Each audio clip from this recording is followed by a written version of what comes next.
You know, you're looking at Richard Taylor. I got the man, my boy OGC Cream.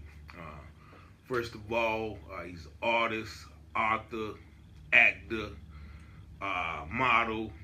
You got your own. You got one of your books being produced as a movie right now, right? Yeah. Love is an Illusion. Yeah, Love is an Illusion. Man, this guy's doing so much, man, and you know, definitely want to congratulate you first of all on all your success, man. Appreciate you. But today we here to talk about something else. Everybody best know what's been going on with the Wayne County Sheriff Department, the police department, and so we got to talk about some things that, despite what this man got going on, he's been dealing with for, I think this says about 10 years now. Yeah, over 10 years. Man. Since he's been dealing with. So he's going to break down some of the stories you might, read in the papers. You might seen some stories where, the law has had them charged with certain things. He has been in certain situations. So he here to set the record straight and give you all an in-depth analysis of what's been going on behind the scenes with this law stuff. Right. Right now, let's start. Yeah, first off, salute to you, man, on what you're doing right now. And, tap in, man. Anytime you got somebody here speaking truth, and when you know it's truth, tap in with them, man. But I saw you do a podcast. You was partnering with a guy talking about the unfortunate incidents with the law or whatever. And I forgot the guy's name. I seen a glimpse of it, and he was talking about how they set him up with some drugs or something in the car. Oh man, it's been so many of them. Yeah.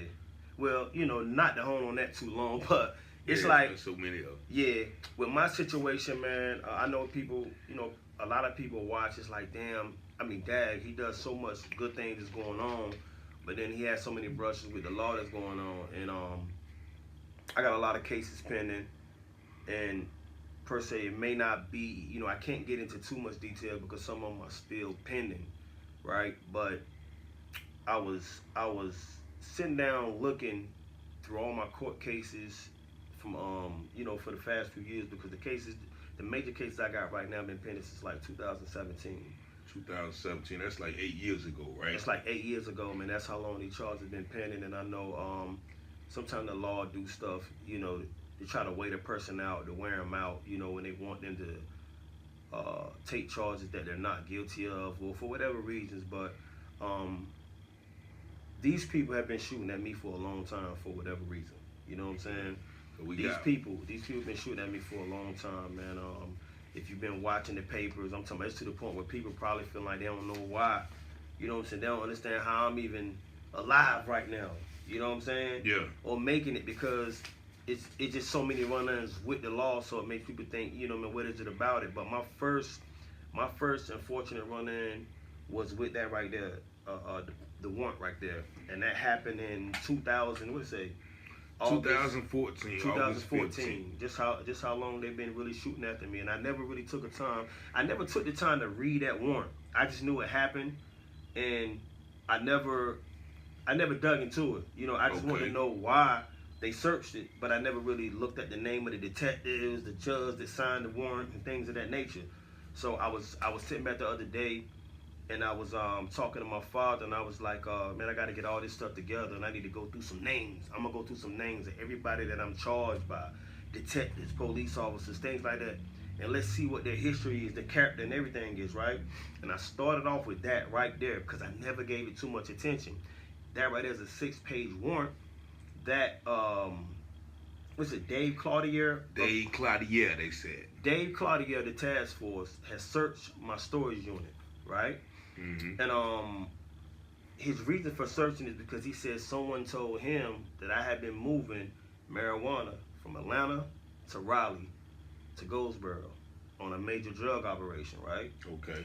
So, what did he say? He served as a major crime detective in the investigation division for the Goldsboro Police Department and narcotics investigation.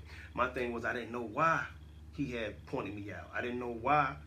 You know what I'm saying? I don't know who had told him these things. You see what I'm saying? Yeah. So, at the time, I was just more so happy that they never came and locked me up for it. You know what I'm saying? So they actually did go in the storage unit. Oh yeah, they went in the storage unit. I'm talking about. You found this in the storage unit. They left this right here. They had when I walked in 3 days later after this, it was laying.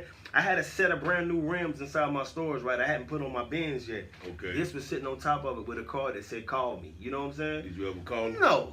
I said, bro, I'm not calling these people, man. I said, I ain't had no reason to call you, but I never. You just kept this. I just kept that. Put it up. I kept it and I put it up. You know, of course, I told my cousins, I called my dad. I said, listen, man, these people searched my storage. You know what I'm saying? And when it looked, you know, they said that they had the dog. The dog was named Elvis. You know what I'm saying? They saying somebody tipped them off that I had a major marijuana operation going on through somebody through Atlanta.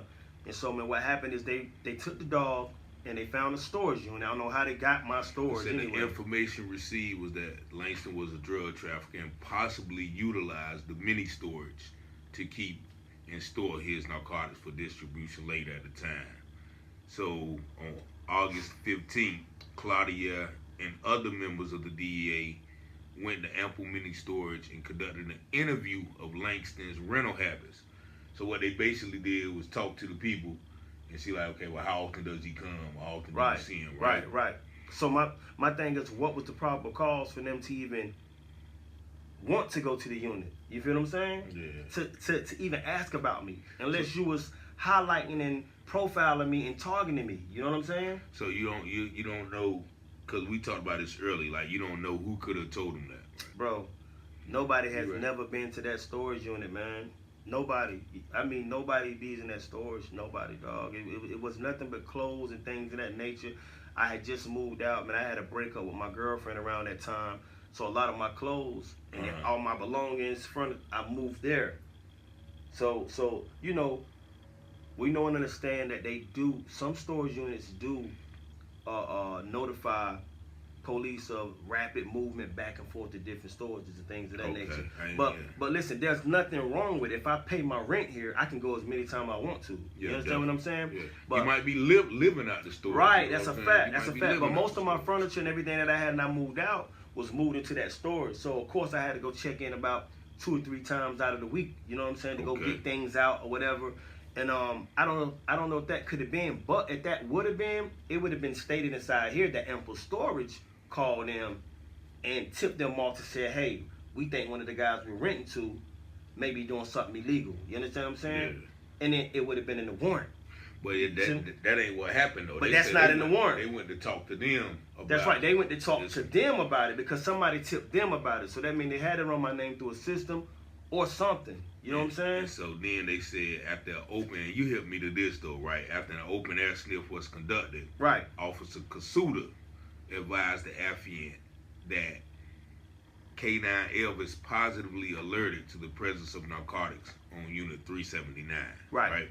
And so you said that, you know, and most people say, like, you know, when the police bring the dogs around your car, right? You know, they say when the dogs sit down, that's probable cause. That's probable cause. Yeah, but you tell me that they can train a dog to sit down. You know what I mean? The same way that they can. I never thought about that. The same way that they can train a dog to find drugs. Man, what makes you think they're not intelligent enough to teach a dog to sit down when they're at the tug of a leash? You know what I'm saying? That's when they say, okay, well, the dog sit down. Right. Now we got to search. Right. We got a right to search. Right. No matter if the dog smell anything or nothing, but it's just on their command, like you said, they might pull the leash. And then that goes back to what I was saying when I was in prison. You know, I did time in prison. You know, I did a lot of unfortunate things back then that I was guilty of. You know what I'm saying? Okay. You know, but that doesn't give nobody the right to mishandle me now, things that I'm not guilty of. You know, you feel me? So I'm literally saying that, yeah, I was in prison, and you know, I did a lot of fraternizing with female officers and things, and you know, some of them told me how the game go with it. Okay. You know what I'm saying? Because in prison, they run dogs through prisons too. Okay. You know, they call the police in to run dogs through cells. You feel me? So if they have you inside the hot seat and they want you, and somebody done gave them the word, they know how to make a dog sit down. You know what I'm saying? You can. It's all type of stuff that you can do. Little device. If he's off the leash, you know, he can have a device in his hand. Anything. He could tap his legs a certain way. He can do anything, and the dog will sit down right there where he wants to. I never thought about that. I just literally thought, okay, when the dog smell drugs, that's the only way they gonna sit down. Right. And a female sergeant told me this. A female sergeant of the penitentiary told me that they can make him do that. You know what I'm saying? So and that makes sense. And that makes sense, dog. But in my case with this right here, with this situation, okay, the dog sat down. They cracked the lock. They went in. Nothing was in there. Right? So, but what they'll do with that is they'll say, well, if the dog alerted us to something with there, it's either drugs is there or was there. So it's always a way they cover themselves. It's always, so it's like going to say, well, we didn't find nothing there, but that means something was there. So it's like you're going to be right no matter what. You see what I'm saying? So you didn't find out about the search warrant. It's about 3 days later because I had to come to my storage again. And you came in and filed this paperwork. Yeah, that paperwork. On your rim. 6 pages on a stack of rims. So. And it told you to call who? It told me to call Dave. Dave Claudier. Now let's look at Dave Claudier. Now what happened to Dave Claudier? See, but I never looked him up then until now. It's 2024. I never looked this. I was just so happy that I didn't get locked up. I was mad. I cursed out the Ample Store's office. Moved out immediately. Yeah, I'm talking. I'm in there. I'm calling everything under this. I call them everything but a child of God. You understand what I'm saying? Yeah. When they got my stuff up out of there, they tried to beg me to stay. I left. I took this stuff, told my dad about it, gave it to him, and left it. Never read it. But after I started going through what I'm going through now with crooked officers and things that's going on with my life now, the way it got me looking to the public, the way it got me looking to the streets, I said, man, I better sit down and start studying who the people are and the characters are inside my cases, dog. Yeah. And I started with this one. And then I said, well, look, let me look up who Dave Claudier is. And let me find out who this guy is that was searching me in 2014. So, man, when I looked him up, I found this right here. So let me tell y'all. So in 2017, this is an article from the local news Argus talking about Dave Claudier was fired on July the 11th, 2017. Now that's about 3 years after this. Right. And he was fired for mishandling evidence at the Goldsboro Police Department. And this says he's the second officer within 2 years to be fired from the Vice Unit. And that's pretty much like, the drug squad. And he received a notice of giglio. And this means a term for an officer being deemed unfit to serve. Right. And so, of course, West declined to comment. Claudier was in the department for 17 years, like he said in his warrant. And the SBI began its investigation in September of 2016. So that happened in what? 2014, right? Mm-hmm. Or 15? And that's happened in 14, but they started investigating him in 2016, so, which is approximately a year and a half after this right here. And basically, if he was doing something in 2016, and he was possibly doing something in 2014, that means, he was using tactics like he just did. That's he went a fact. to the storage, because they didn't have a warrant before they went to the storage. Right? No, they didn't. So they went to the storage, let the dog, quote unquote, sit down in front of the unit. Then they used that as probable cause to go write the warrant up and get the magistrate to sign the warrant. So that's the tactics that crooked police officers use. Now this man has already been deemed. He's been fired as a crooked police officer. Right. 3 years after he tried to do that to this man. And so that's just one instance. That's just one incident. That's one. We're gonna get into I don't know if you want to talk about the Mike Cox situation. Well, I mean, you want to dive we into could. that real quick? I mean, we could dive into that because I think all of them. Man, I believe all of them work hand in hand. If they law enforcement, they law enforcement. We pay these people to do their job fully and correctly. They're here to serve and protect. You know what I'm saying? I don't have no issues with, I don't agree with police. You know what I'm saying? I don't believe with law enforcement. I don't call them. I don't do nothing. I don't call them for nothing. Yeah. Because I don't believe in them based on how I came up. Okay. But that's not to say that there's not good officers there. I know a few good officers that are for the people. You know what I'm saying? Okay. I know a few good service that are for the people. You know what I'm saying? So I would never sit up and say, there's no need for law enforcement because there's a lot of people that need help. You feel what I'm saying? But what we don't need is people in the community that we're paying tax dollars out of our pocket to run around and abuse us. Yeah. How can you abuse the taxpayers? You feel what I'm saying? Yeah. The people are tax-paying. These are tax-paying citizens. We pay you. Your check comes from our pocket, right? Yeah. We pay taxes to pay law enforcement to do their job. To do their job, not take advantage of it. That's right, to not take advantage of it. So my thing is, if you know, I mean, there's going to be criminals, there's going to be people that's non-criminals. You feel what I'm saying? They're going to do what they do. You're going to do what you do. But make sure we all do what we're supposed to do the right way. You see what I'm saying? Do it the right way. It's a right and a wrong way to do everything, man. When you're acting under the color of state law, that's just what it is. You see what I'm saying? And with Mike, I never, you know, I always heard about Mike. You know, I always heard his name when I came home from prison around like 2010. I came home. I was hearing his name. It was real hot. And like I said, I'm not gonna stay too long because I don't want to make people think I'm trying to pivot off what happened with him. Yeah. But it's just the truth. You know what I'm saying? Because you didn't know who he was. I didn't know who he was. I always thought Mike was a black guy. You know what I'm saying? Because the stuff that I heard about him doing in the places he was, I thought he was a black man. That's my word. So when somebody said Mike Cox, if it don't matter where I'm at in the city, if I was in the hood somewhere and they say Mike Cox is somewhere, I just get missing because I'm looking for a black guy, some hard rock black guy. You know what I'm saying? Look, you know, I just did 10 years. I'm trying to get out the area. You know what I'm saying? Yeah.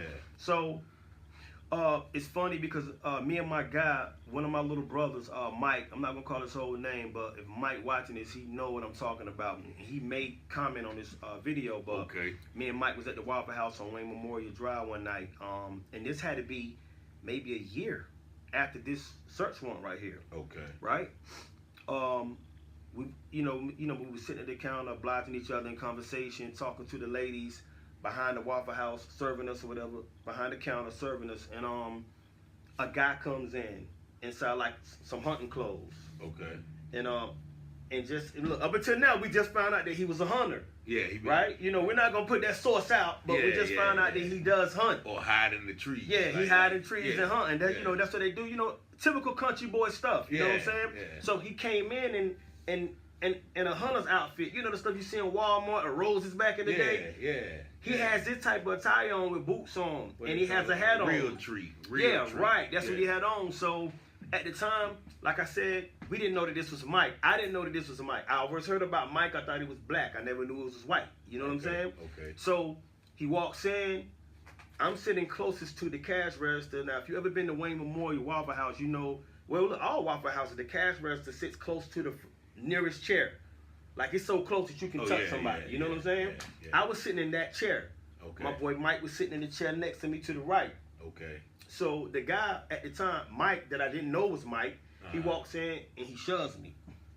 He shoves me while he's trying to order. I look up and I say, "Damn, you know, like, hey, guy, what's going on? Is you all right?" Like, bro, you tripping. You know what I'm saying? So I turn back around. I go back this way and I start talking to my boy.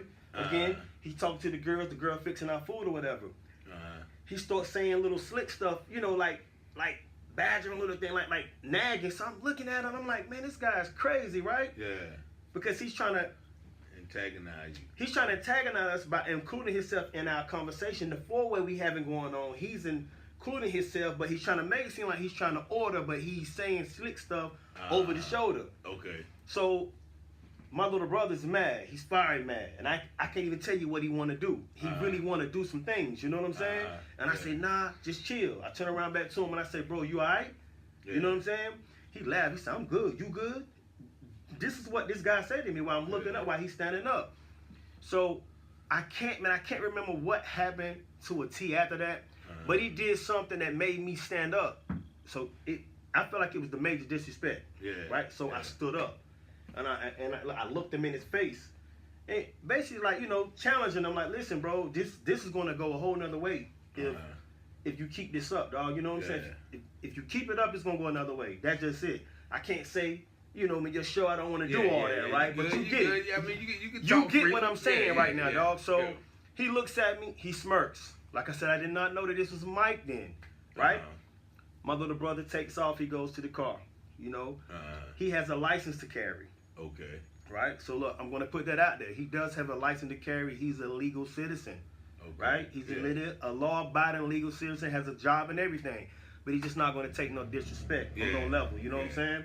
So, he don't know what this guy's doing. So, even the people in the Waffle House that's working is in question to what is going on with this guy. Like, he's just antagonizing these young men. So, the girl take it upon herself to say, hey, guy, you're going to have to calm down. She's telling Mike this, Cox.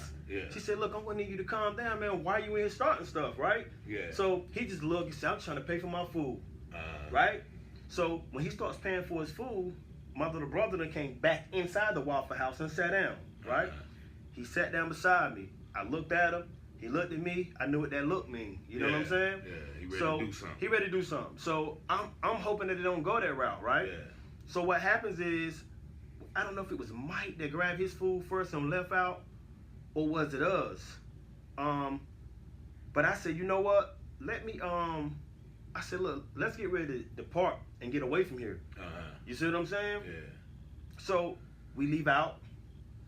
Mike is in his car closest to Wayne Memorial. He's back then like I think it was a truck, but he was back then closest to the Wayne Memorial side. We was directly in front of the Waffle House. Okay. So at that time, now that I look back in hindsight, he could have been getting our license plates and all that. You see what I'm saying? Okay. Or it could have been like what the person just told us that walked out of here. He could have been on us the whole while and just came up there and knew I was there the whole while anyway. He probably, like you said, you didn't know who he was. I didn't know who he was, but he knew who I was. He knew who you was. Just right, like the fact right. He worked with all these guys. Right. So we was gonna take it upon ourselves to follow him. That's just keeping it real. You know what I'm saying? We was gonna follow him, you know, to try to oblige him in whatever it was he was trying to get obliged into. You know what I'm saying? And so he waited for us. And then my thing is, I don't mean to sound racist or nothing, but I'm just saying, any civilian, you feel what I'm saying? Any civilian that see two brothers, you know, because they try to make us the aggressor in every situation. Though we are the aggressors, you know what I'm saying? And it's not even like that half of the time. So we was gonna follow him, and you know, that's just me being honest with you. And when we follow him, and then we follow him to a certain point, and I just found it weird that he sat in the parking lot and waited for us to come out. Like most guys that have, you know, anytime you pick a fight or you pick a situation, and it's 1-on-2. Yeah. First of all, it's never gonna be somebody picking a guy with two. I mean, one guy gonna pick a fight with two guys, and you don't know what they got on them. You don't know, because you know that's already uneven. I could get beat up in here. Yeah. You must know something I don't know. You know what I'm saying? He must know a lot that I don't know. Cause me, I'm not walking in picking a fight with two guys and I'm by myself. You know what I'm saying? I don't know if one got a knife or anything on him. I'm already outnumbered. Yeah. He's already outnumbered from the jump. Not only was he outnumbered, he sat in his car and waited for the outnumbered to come outside. So I'm like, okay, man, maybe he got a gun in his car. You know what I'm saying? Yeah. So he pulled off first. We pulled out after him. So, man, we follow him. We following down Wayne Memorial. We following. I notice he ain't speeding. He ain't taking off. He's not acting scared or nothing. So I'm like, dang. I said, something ain't right about this situation. My little brother's in his car in front of me. I'm behind him. Okay. I'm in my silver Mercedes. He's in a beige Mercedes. Okay. But he's directly behind Cox. You know what I mean? He could be about, they could be about 3 or 4 car lengths apart. All right. You feel me? But I'm directly behind him. So he know y'all following. Right. So he know we're following him. Right. We don't know that he's police at the time. Okay. Right. So he almost like baited us to do something crazy. You know, it probably would have been one of those stories like an Emmett Till story back in the day, man. I'm just gonna keep it real with you. Okay. So we follow the guy, and I think we get almost to we get past around, you know where Wayne Community College is, right? Yeah. And you know where the new Walmart is. Yeah. As soon as you pass those apartments that's right across that little bridge, he started slowing down. We started slowing. I picked up the phone. I said, bro, something ain't right. I said, this guy's not moving like he's a scared guy with 2 guys. I said, he's been moving weird the entire time, ever since he walked in the Waffle House. I said, this could be a setup. I started thinking police. I saw blue lights in my head the entire time. I said, bro, this man could be trying to set us up to get deeper and deeper, going to Langston in the country where somebody can enroll us. And you know what I'm saying? Either the police can enroll us, or you know what, them boys, them good old boys, you know what I'm saying? They can enroll us. You feel what I'm saying? Yeah. So I said, just stop where you at. So we stopped. I checked my inbox, right, on my way. You know, I'm telling him, my little brother's pissed. He don't want to stop. He like, bro, I want to. I'm like, nah, I got to be the bigger bro right now. Yeah. Because I wasn't thinking on my head either, because I'm ready to do something to him too. But I got to be the bigger bro right now. Little bro, stop. Turn around. Something ain't right. You know what I'm saying? So I couldn't be a hothead. I had to use my brain.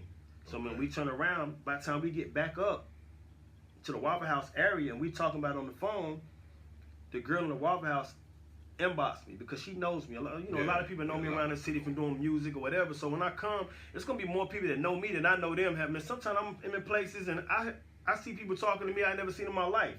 You know what I'm saying? Yeah. But it's like because they respect me for doing whatever I do. So it's like, so I went and I looked and I forgot her name. If I knew her name, I wouldn't put it out there because I wouldn't want her to be in danger or nothing. But she told me to come back to the Waffle House. Okay. I come back to the Waffle House, right?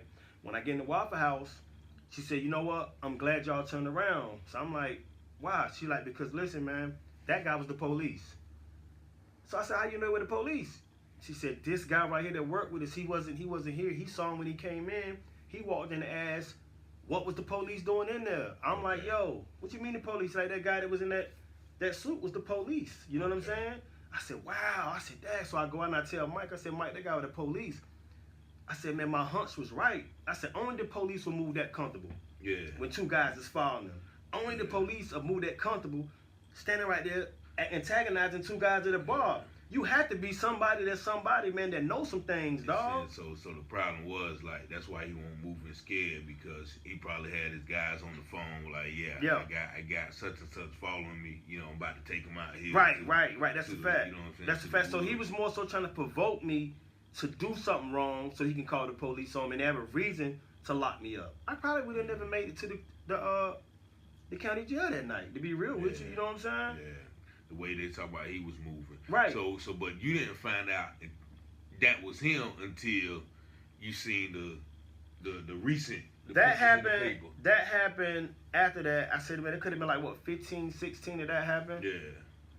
I never knew who he was. You know what I'm saying? I never knew who that white person was. I didn't know. I just know they told me that he was the police officer, right? All right. So years later, I have my own run-ins. You know what I'm saying? What's going on? Yeah. I catch more charges, which I'm gonna get to that later on, right? But I mess around and see where a guy. In fact, I was watching your show. It could have been your show, or my cousin could have sent it to me and said, "But they got Mike." And I went and I was looking at the page to find Mike because I didn't see the black guy. Everybody I kept thinking Mike was a black guy. Okay. Right? That's how far I am from what's going on. I'm out of touch. So I'm looking for the black guy, Mike Cox. So my cousin said, nah, bro, he white. You know, and then I seen you posting him. And when he posted him, I blew the picture up. You said that's him. And I called my little brother. I said, yo, that's the guy that was in the Waffle House that night. Inside the hunting clothes, 10 years early. 10 years early. I said, bro, he was the guy trying to antagonize. Bro, that's who we was following, Mike Cox.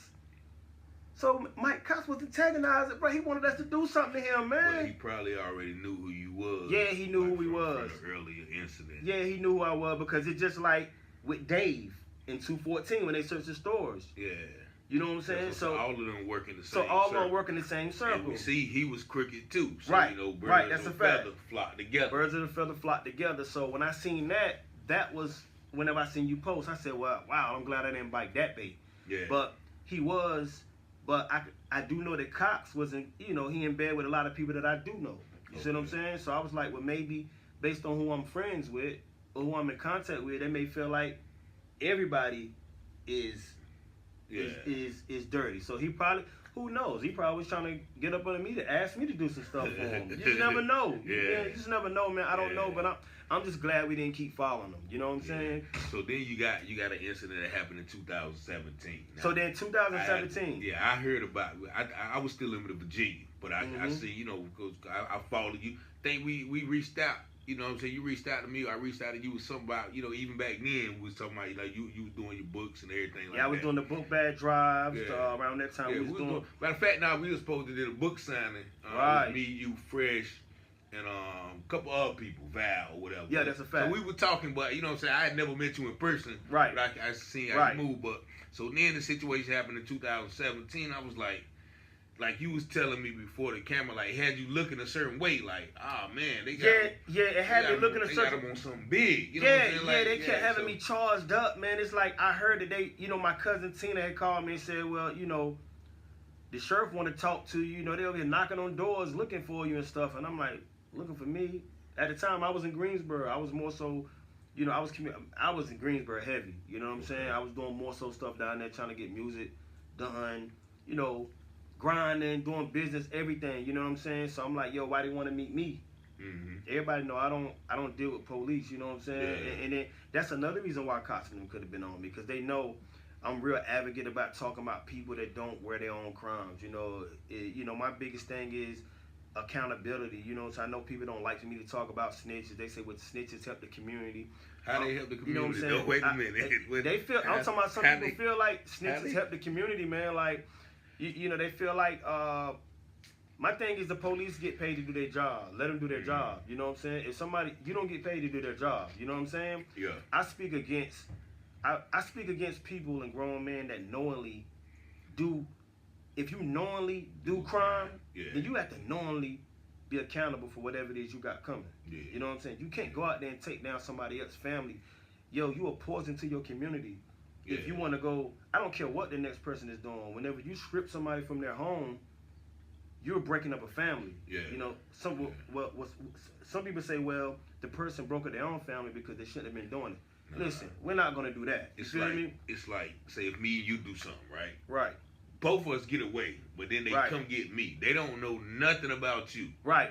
I don't supposed to say, well, yeah, you know, Cream was with me. That's a fact. That's you know fact. what I'm saying. That's fact.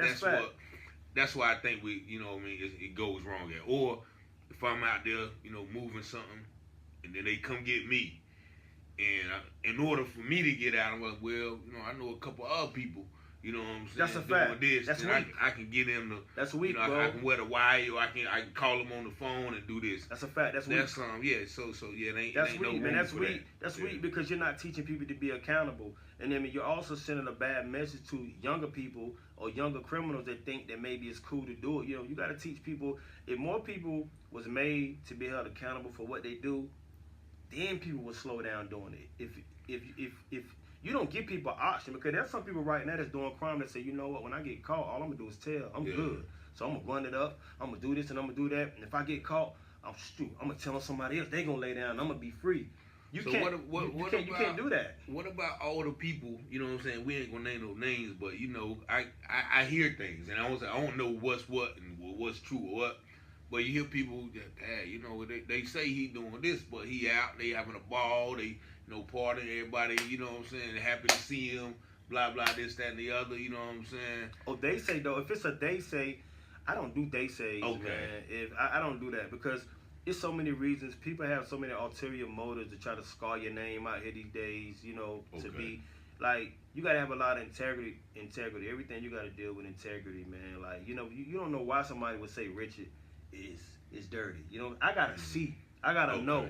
I gotta know for a fact. You know what I'm saying? And then if they are doing it, I'm gonna stay away from them. That's just what it is. You know what I'm saying? I don't agree with it. I don't agree with people coming home. I feel like you're home on the blood of somebody else. That's crazy. And police know that people is doing that. I feel like if we're gonna pay you to do your job, man. And you should feel bad to be. Look, the only people should be calling these people is the elders of the community. Or the people that really need them, you know what I'm saying? Now, if you out there doing civilians, civilians. You know if you're doing something bogus out here, dog, and you somewhere hurting some civilians, and somebody call the police on you, dog, you ask for it. You know what I'm saying? Yo, that's what it's for. But if you out here and you a criminal, and you acting inside the criminal line, and you in that enterprise and everybody doing it, man, you supposed to wear your time. You supposed to wear your whatever. You know what I'm saying? And that's how I feel. So when I speak like that online, I know police watch me a lot. I know I'm a big fish in the community. I get it. I get a lot of people want to watch what I do. They want to watch what I say. They may feel like I'm leading the kids away from helping them solve cases. You know what I'm saying? But my thing is, I'm going to teach responsibility and accountability because that's how I was always taught. I've always been accountable. I've never pulled nobody nothing I had going on. You know what I'm saying? So, you know, so I know their game plan is to probably try to catch me doing something and run me up. You know what I'm saying? Make an example. So it's like, they got to get me. So it's like when they see them doing book bag drives, you know, I think, you know, I was the first one to start doing the book bag drives in the park, and then, you know, people started piggybacking doing it. They started following. You know, you know, we started making it hip to do things for the kids. So that's another thing I think they down at me for, because a lot of officers wanted to be involved with what I was doing with it. They wanted to come speak, do campaigns, talk. I said, nah. You know what I'm saying? So this ain't that. So they probably felt like I was being disrespectful to the police department, because a lot of them wanted to speak. someone wanted to show up. They wanted to, no, I can't have you out here and nothing I got going on to make people think that you support it because you've never supported me doing nothing. There's a lot of city councilmen, politicians and stuff that did support. Okay. You know what I'm saying? I won't call their names out because I don't want them. But it's like they don't want certain people to have certain power. That's just what it is. If you have power in the community, they want you to be on their side. They want you to be for everything they got going on. If you got a voice, if you don't believe in them, they don't want you to have a voice because the person with a voice is powerful. Definitely. If you got a voice and people, and look, you have the opportunity and the potential to sway people to doing stuff, bro, you a threat, a major threat, bro. Yeah. So me, I'm out here making stuff happen myself. I'm doing it myself for years. Yeah. Now you look up and you see me on TV, right? You see me on TV, so it's like, if anybody been to 2014, that's when I noticed my brother out there getting it. You know what I'm saying? I heard about you. I think my boy Mike Williams. You know what I'm saying? When I was when I first, he said, yeah, man, he's solid. You know what I'm saying? We y'all did some time together, something like that. So that's when I first really, you know what I'm saying? Oh, okay, well, if he say you solid, you know what I'm saying? You solid. So I don't got nothing else. But back on 2017. Yeah. Right. So 17, I come to Goldsboro. I come down here to see my brother you just called, Fresh. Yeah. At the time, man, Fresh was real cool back then. I was coming down to see him, and I came down to see my boy V, and I was leaving. I left them because I was going to pick my son up. It's broad daylight, right? Broad daylight. It's broad daylight. I had to rush back to rush because people don't really know, bro, but I be living in and out of town daily. I'm like, yo, people would think I'm crazy, but I got miles all over my car. I go in and out. I'm telling you, you can see me in Charlotte at 2 o'clock, and I'll be over here at 4 o'clock, and then by 10 o'clock I'm here. So that's how I was moving at the time, and I still do it now, except for now we're doing it on the bigger, we're flying now, we're doing it flying. So it's like, my son had to be picked up out of North Drive at a certain time. And so, his mother called and said, look, I need you to pick him up. I'm in Greensboro. He didn't have nobody to pick him up. And then my kids, I'm going to come all the way from Texas if I got to. You know what I'm saying? Yeah. Shoot down, I got to get my baby out of school. I'm coming down. So I drive 2.5 hours, come down, see Fresh, see V. They're my homies. We chop it up, I leave. When I leave, I go to the car wash. Mind you, this car wash, they say, is ran by the police, too. They say the camera's on it, the police runs it over here by Taco Bell, by the movie theater. Yeah, by the movie theater. Right off Wayne Memorial. Right, man, right off Wayne Memorial. So, mind you, I said my cousin Tina said that they would been wanting to talk to me anyway before then, but I was in Greensboro. Okay. So, when I pull up, a car pull up, when I'm out, I'm out standing beside the car, vacuuming. My son, no, matter of fact, I picked up my son. Scratch that because my memory's messing up.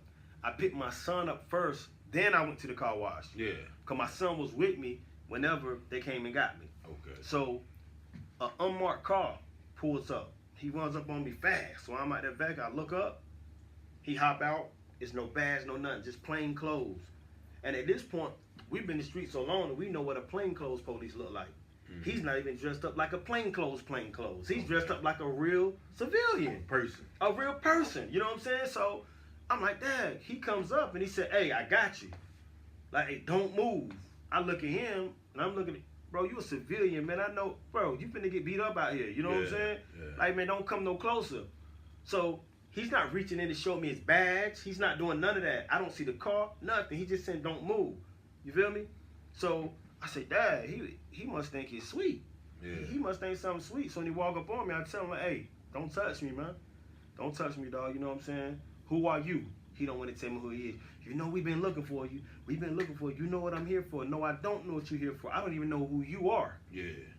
I don't even know who you are. And you still haven't told me who you are. You know what I'm saying? By then, more people had rushed in. Now I know who he is because I see sheriff cars riding in. Right? Sheriff cars riding in. Okay. Now, so now at this time, right, marked cars are coming in. So I see a marked car to my left. I'm almost up. 1, 2, 3. I'm at maybe the 4th dry. I'm in vacuum. Okay. So I look down to my left towards the car lot area in that direction. And I could be wrong, but like I said, I think it was Mr. Larry Pierce. You know what I'm saying? Because I looked him up. Cause you remember I said the other day I was looking through all my paperwork and I was gonna go through all the faces that's inside of it. Yeah. You know what I'm saying? And I saw his face and I said, that looked like the guy that pulled up on me and drew down on me. Okay. You know what I'm saying? So he doesn't know what's going on. He just knows that I'm standing to the back of the car talking to the officer. The officer, you know, we're not being obstinate. I'm not fighting him. None of that. Right. We're not doing none of that. He's not trying to rough me up or nothing. He's really just standing there. He got one cuff on you though. Nah, he's trying to put a cuff on me, right? But I wouldn't let him because he didn't tell me who he was. Yeah. You know what I'm saying? He ain't show you no warrant. He ain't show you nothing. Right. So around time that this guy pull up, my attention go off of him. My hand is still in his hand though. I'm looking at him now. I ain't even thinking about him. I'm thinking about him. Okay. The guy I think is Larry Pierce. You feel what I'm saying? Okay. So he's looking. He's like, hey, stop resisting. He's yelling that in the direction of us. It's only us two here. He's saying, stop resisting. I'm like, stop resisting? I said, bro, I'm not resisting. What are you talking about, man? I said, I'm sitting I didn't even know who he was. Yeah. You know what I'm saying? Yeah. So my baby's in the car. I don't want nothing crazy going on in front of my baby right now. You know what I'm saying? And Skylar was little. He could have been little. Smart guy. You know what I'm saying? Yeah, Love him. But he was little. You know what I'm saying? Yeah. So this guy standing over here screaming, stop resisting. Before I know it, he brandished in his pistol. He's squatting down. He squatted down like he was in the shooters. He was in a, yo, you could tell he been trained. He ready. He ready to shoot. Okay. He's telling this guy, listen, if you don't start resisting, I'm going to shoot his ass. I'm going to shoot him. I'm going to shoot him. So he's telling this guy, step away. Step away. Step away so I can shoot this black guy. Yeah. You know, I said, what? I said, you going to shoot me? I said, I'm not even doing nothing, dog. I said, yo, why do y'all want me? Yeah. I ain't even seen a warrant. I said, I'm just asking y'all for a warrant. I want to know what y'all want me for. You know what we want you for. Move out the way. I'm about to shoot him. By the time he said that 3 times, the 3rd time, I took off. Because I'm thinking like, dag, around this time, it was a lot of police brutality going on. Oh, yeah. It was a lot of police brutality going on, people getting shot, and I don't care what nobody say. I told the judge one day I got pulled, and he said, well, Mr. Langston, why you never stop for the police? I said, I can't stop for the police, man, unless I'm in an area where I can be assured that my life is going to carry on and be further. Yeah. I said, I could pull up at the wrong time, and my life will expire. Yeah. Those kind of gambles I can't take a chance with. Yeah. That ain't like losing money. You know what I mean? I could gamble with money and lose money, but if I lose my life, I don't get a second chance on that, dog. Yeah. You know what I'm saying? You keep saying, well, it never happened in Goldsboro. That's what other people said in the other cities, in the other states. You know Mike Cox killed the guy before. In Word? 1999. Shane, I did a story on it. Like somebody called me about it. It was 1999 out there on Stony Hill Church Road or something out there in the country. By by Paytown Road. Yeah, literally. I had to go by. You couldn't Google it, right? So you had to go to the archives and the library. You know, you had to pull up the little microfilm. Literally, if you look back, you'll see the story. Yeah, Shane with like his relatives still, check with me. You know. So, but that's what I'm saying. Like people think it can't happen. They think it can't happen. It can happen. So I said, listen, and then mind you, this is 2017. Remember I said that me and my friends was running the club around that time. Remember I said it was pulling us then. Yeah. Right? Yeah. And those are the situations not even worth talking about, but I'm just saying, we was being pulled for anything. Harassment, just harassment. Dog, I'm talking about, man, we come out of the club, they just throw blue lights on us. Searching us for nothing. That was before this or this after is before this. Okay. You know what I'm saying? This is before this, dog. Like, I'm talking about, man, they was literally just giving us hell. I'm talking about, listen, man, I'm so paranoid about the police, dog, right? And people may not believe this, right? But they're going to run your tags. And when they run them tags and certain people's name pop up in that system, they can see everything they want. Yeah. They're going to make a reason to pull you over, dog. You can say what you want to. They're going to make a reason to pull you if they want to pull you. So if you've been locked up for robbery or dope or drugs or something like that, or you high on the gang list and they get behind you and your tags is in your name, you may not be doing nothing. But if they think that you might have something in there, they're going to listen. Boston crooked self, his crooked officer self told me, you can't blame us for going above and beyond to do our job, do you? How else would we get criminals off the street? I said, what? What? But I'm talking about, but we gonna get to him, dog. We gonna get to him. Cause he wasn't involved in this instance. Nah, he wasn't involved in this instance, but he played a very large, pivotal part inside what's going on now. So my thing is, I told the judge, I can't pull over because I could pull over at the wrong time, and my kids will never see me again. You know what I'm saying? Yeah. And then I said, lawsuit money, anything ain't gonna do nothing for me. If my family had to sue, that ain't gonna do nothing for my kids. They need their father here.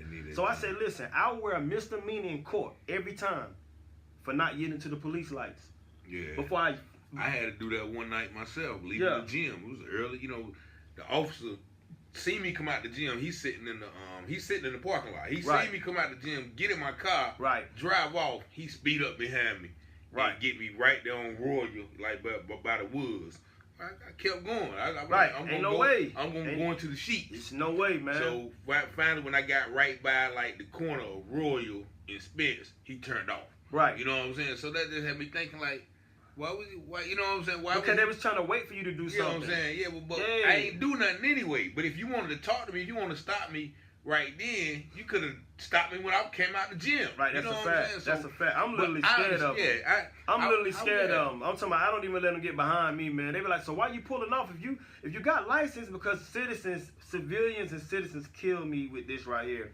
As long as your license right and your tags is right, you're good. That does not mean you're good. That's a lot of people thought that. That's if they want you, they want you. If you listen, man, I cannot wait to get deep into this story. I can tell you some more stuff, man. But listen, they will pull.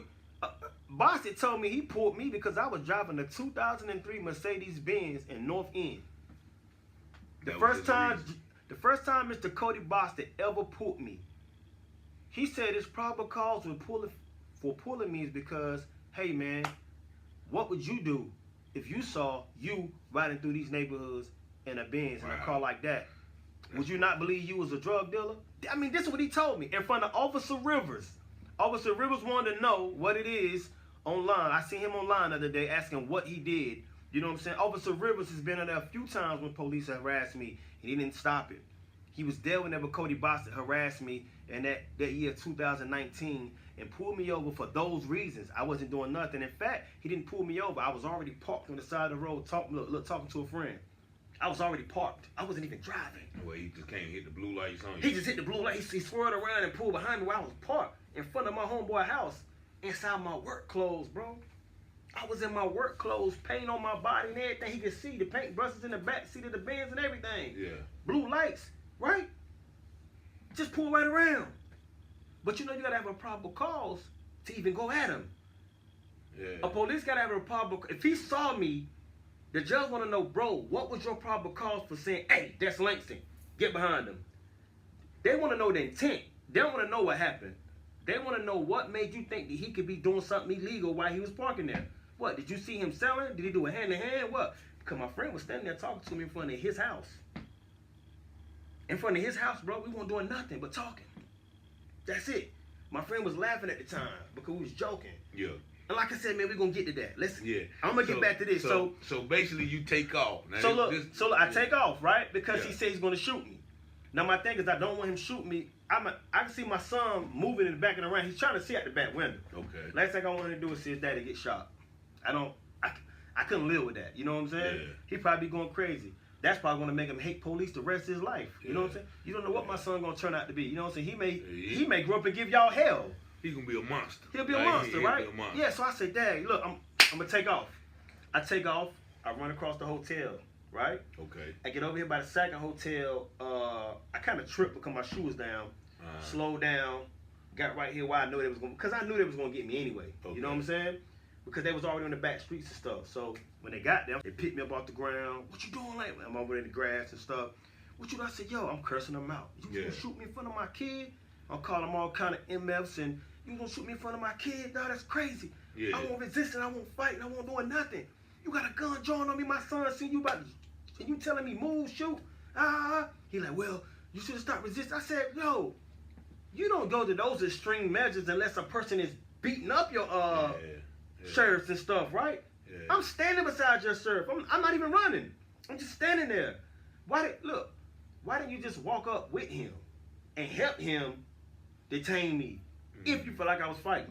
But that's that over-aggressive, you know what I'm saying? Yeah, that over-aggressive stuff, bro. Yeah, so they locked me up. They took my son to where it was. Okay. So I get inside the down here at the Wayne County sheriff department. Okay, that's who it was that had me. Okay. So they get me in the annex building or the regular Nah, we talking about the annex where they at. Okay. I'm down there where they at. So Okay. they trying to question me, whatever. I don't got no conversation for them. I'm also trying to ask them what it is they want. They're telling me, oh, we want you for a robbery. Somebody did a robbery. We need information. Somebody said that you know something about it. Blah, da, da, da, da. Ooh, ooh. I say, yo, I don't know nothing about a robbery. You know what I'm saying? I don't know nothing about a robbery. I've been in Greensboro. I heard y'all want to talk to me. We don't have nothing to talk about. You know what I'm saying? Yeah. We don't have nothing to talk about. I say, listen, from my understanding, Mayor Chuck Allen had gave y'all a call because I had just did a book drive. I said, listen, I just did a book bag drive downtown, right? Yeah. And two of the police officers that I said was good police officers, they had them man the building because, you know, it was a building that, a government building that we rented downtown. So, you know, man, we had to do it through them. Okay. So, man, we did a book. Terrace room? Nah, it wasn't the terrace room. It was the old fire department over here before they bought it. Yeah. Right, so, man, they had to send police out there to make sure we wasn't doing nothing wrong. And I think with me, Fresh, and a few other brothers is doing it. Yeah, and so they was out there. So I said, listen, if you want to talk to me, I've been right here. I ain't been hiding. I've been right here. Shoot, I was right around your police officers the other day. I was right with the mayor. We taking pictures with the mayor and everything, right? Yeah. So you couldn't have wanted to talk to me. You see what I'm saying? But what it was, the mayor had already called them and told them, like, yo, I think you got the wrong guy. Yeah, Chuck. So Chuck said, man, y'all might need to ease off him because I think, you know, it's the wrong guy, man. You know what I'm saying? He called the police department, and I guess somehow they found out. So, man, when I went in the interrogation room, I'm like, well, they told me that y'all already talked to Chuck. I don't know who the guy was. He just came out and said, F Chuck. Yeah. We don't work for Chuck. You know what I'm saying? We don't work for Chuck. They were the sheriffs. Yeah, they were the sheriffs. I said, man, these boys drinking that super juice, man. They think they running it. You know what I'm saying? So you see how they was getting down, though. Yeah, I see how they was getting down on me for the year. So I say, Dad, he said, F Chuck, man, we don't care about that. We just want to know this. So I said, well, I really don't have nothing to say, man. Just take me to the jail, right? So but then I stopped him. I said, well, what made you think well, somebody said that you did? I said, well, it sounds like you might need to be talking to her. Yeah. The person that told you this, you need to be talking to her, sir. You don't need to be talking. A female that told you you did. A female told them that I knew something about it. Okay. I said, well, if they telling you that, sir, that sounds like you need to be talking to them because they know more about it than I do. You see what I'm saying? I like that. Yeah, that's what I said. I'm talking about because look, you got the wrong person in here. It sounds like you might need to have her in here talking to her because she knows what you want to know. Yeah. You feel me? I don't. You know what I'm saying? Yeah. Oh, he's trying to be smart. You think I'm not being smart. I'm just telling you the truth, bro. I ain't did nothing. You know what I'm saying? Like bro, I wasn't even down here at the time y'all saying. Right? And they still took me to jail. They did. So boom, they found drugs in the car. They said, well, we found drugs in the car. We got to send the drug guy in here. His name was Boyquist. Jay Borquist, yeah. Yeah, I think it's Jay Boyquist, and which he's retired too. I think he retired like 3 or 4 months before Cox got arrested this time. Okay. And I just looked him up too. So he just retired. Yeah, he just retired. Not calling him a crooked cop. That's not me sitting up here calling him a crooked cop. I'm not saying that. I'm just saying that he was the guy that investigated. You know, he came in and talked, and when he came in. After they finished talking to me about the robbery, they said, well, look, the drug guy want to come see you. Vice want to come see you. Okay. I said, well, we ain't got nothing to talk about. He said, he still want to come see you. As soon as he walked through the door and peeked his head in, I said, look, it ain't nothing for us to talk about, bro. He said, you sure? I said, I'm very sure. Yeah. I ain't got nothing to talk to you about. I ain't had nothing. He said, all right, he said, man, you'll regret it. He said that to me. He said, man, you'll regret it, tough guy. You know what I'm saying? Yeah. They took me in. They threw me in jail. So what they charged you with? I get in front of the magistrate, right? Yeah. Listen now. This is for a guy that they say they know did something, right? Right? And yo, this is another thing I don't like about the city of Goldsboro. The city of Goldsboro has this lock you up first, prove you're guilty later type thing. Okay. You feel me? Okay. It's a lock you up first, prove you guilty. And look, the magistrates in them will let them do it. Yeah. They'll let them do it. Usually in other cities, I'm talking about, look, I done been in trouble in other cities before. Bro, they don't even play those games. Yeah. The magistrate won't even let you come unless you got something. Yeah. Man, they're almost like the feds. Don't bring me nothing unless you got it. Yeah. I'm not signing off for no warrant unless you got it. Yeah. If you sitting inside Raleigh jail and they don't got nothing on you, you're out of here. Yeah. They're going to get you out of there. I mean, get them out of here. Goldsboro will have 100 people in that jail off hearsay. Nothing. You know what I'm saying? And it's like that right now. It's like that right now, bro. And it's ran by what? The sheriff department. The jail. You see what I'm saying? Yeah. So they'll lock you up and then try to find witnesses later. That's how they do the game now. Okay. So I'm in front of the magistrate. I'm waiting for them to charge me with something. You know what they charge me with? They charge me with conspiracy to armed robbery, aiding and abetting the armed robbery. Then they charged me with another conspiracy to armed robbery because it was 2 robbers that they was looking for a guy for. So I said, listen, man, you saying you know I know about it, right? Why don't I have a charge that's a solid charge? You feel what I'm saying? You charge me with aiding and abetting conspiracy. Which one is it? I don't swear to have neither, but which one is it? Yeah.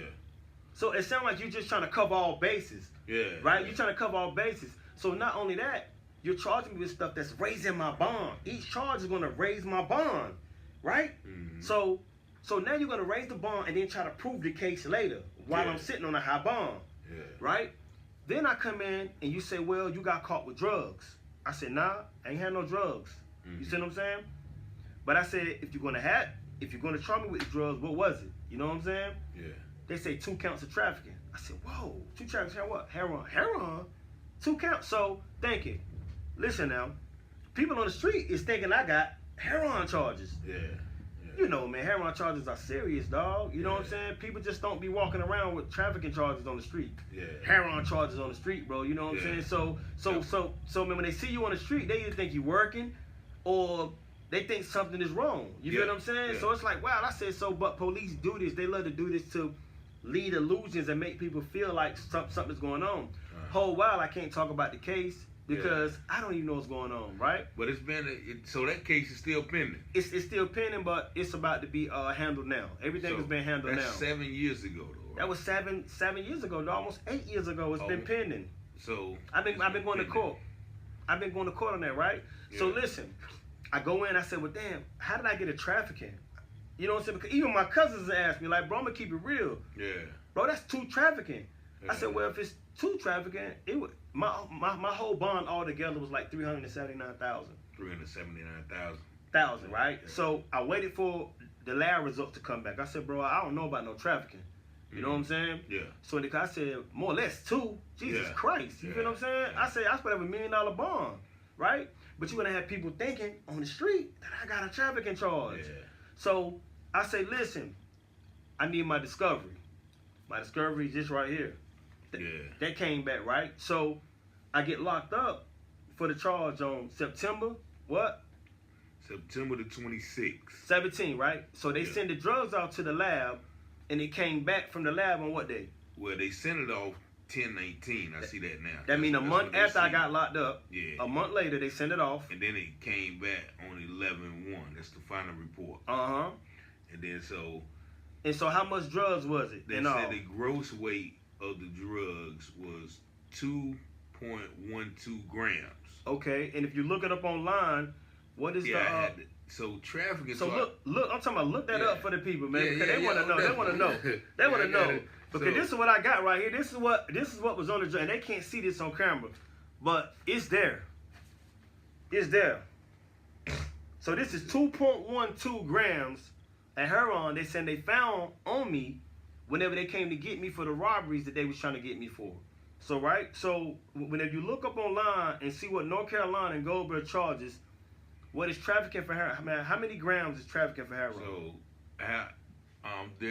you can be charged with trafficking in heroin if you sell, manufacture, distribute, transport, or possess 4 or more grams of heroin.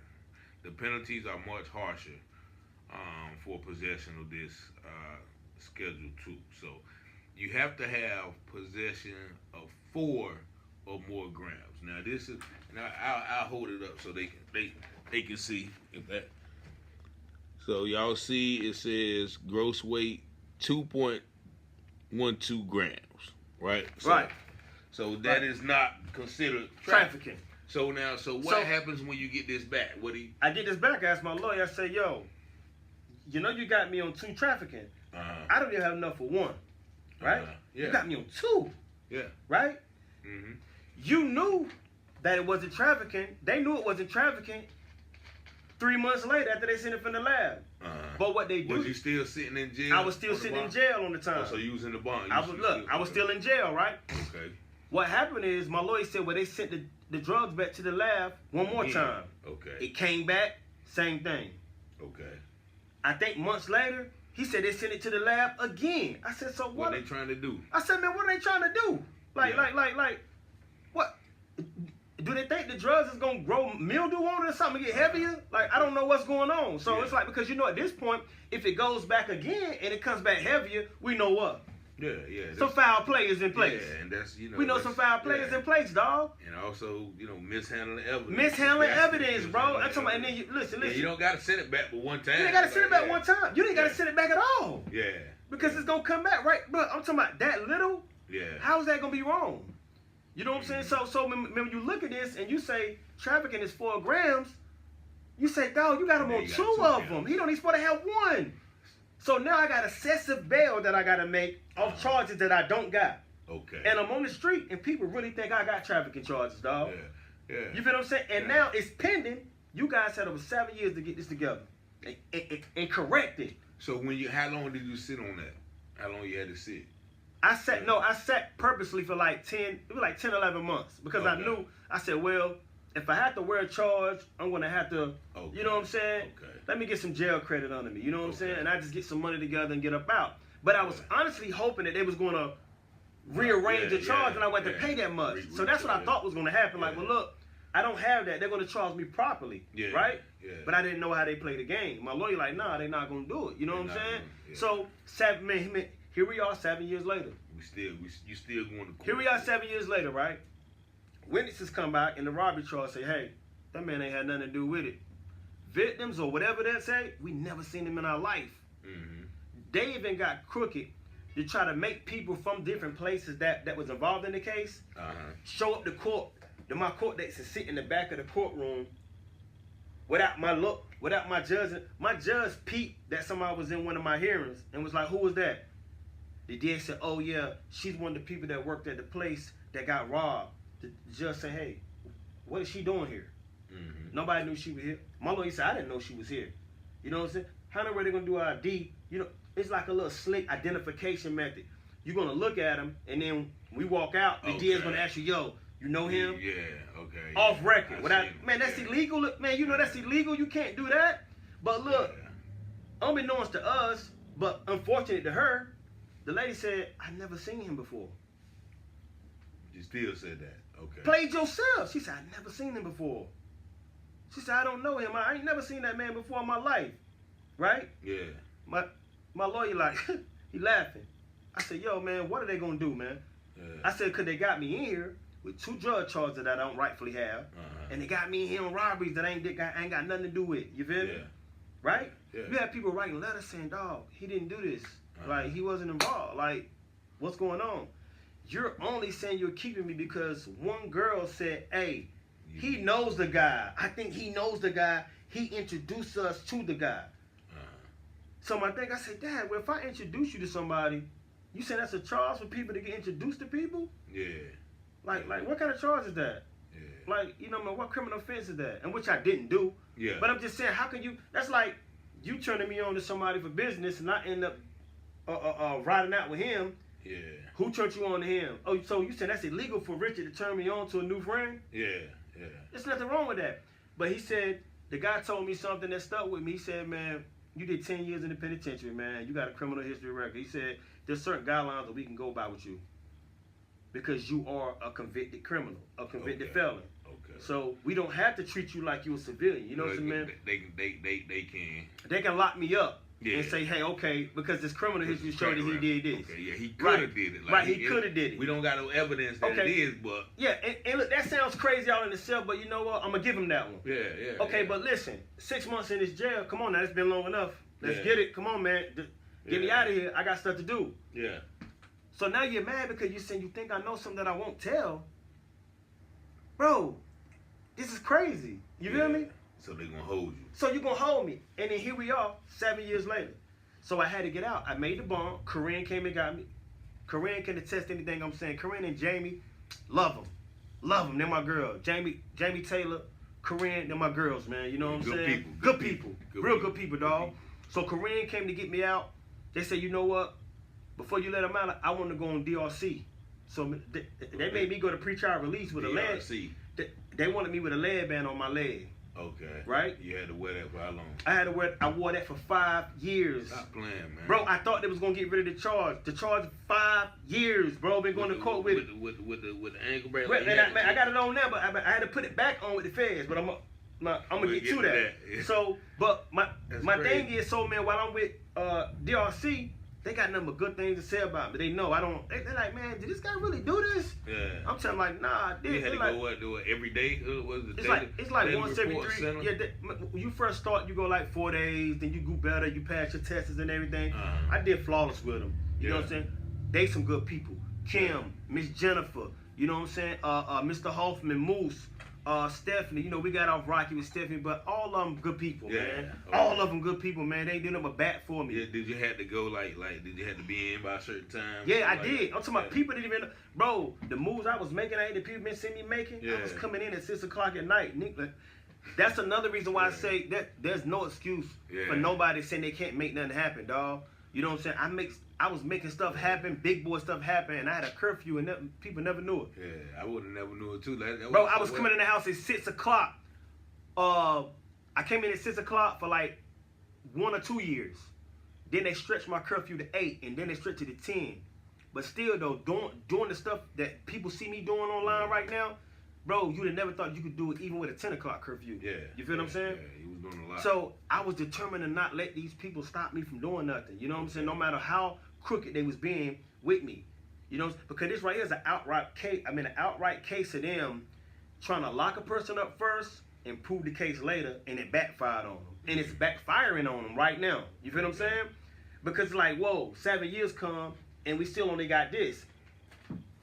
The dope can't grow legs, bro. It's gonna be 212 no matter how long you keep it there. It's still not gonna be trafficking. Yeah. What are we gonna do? So you see what I'm saying? Dismiss it then. You gotta.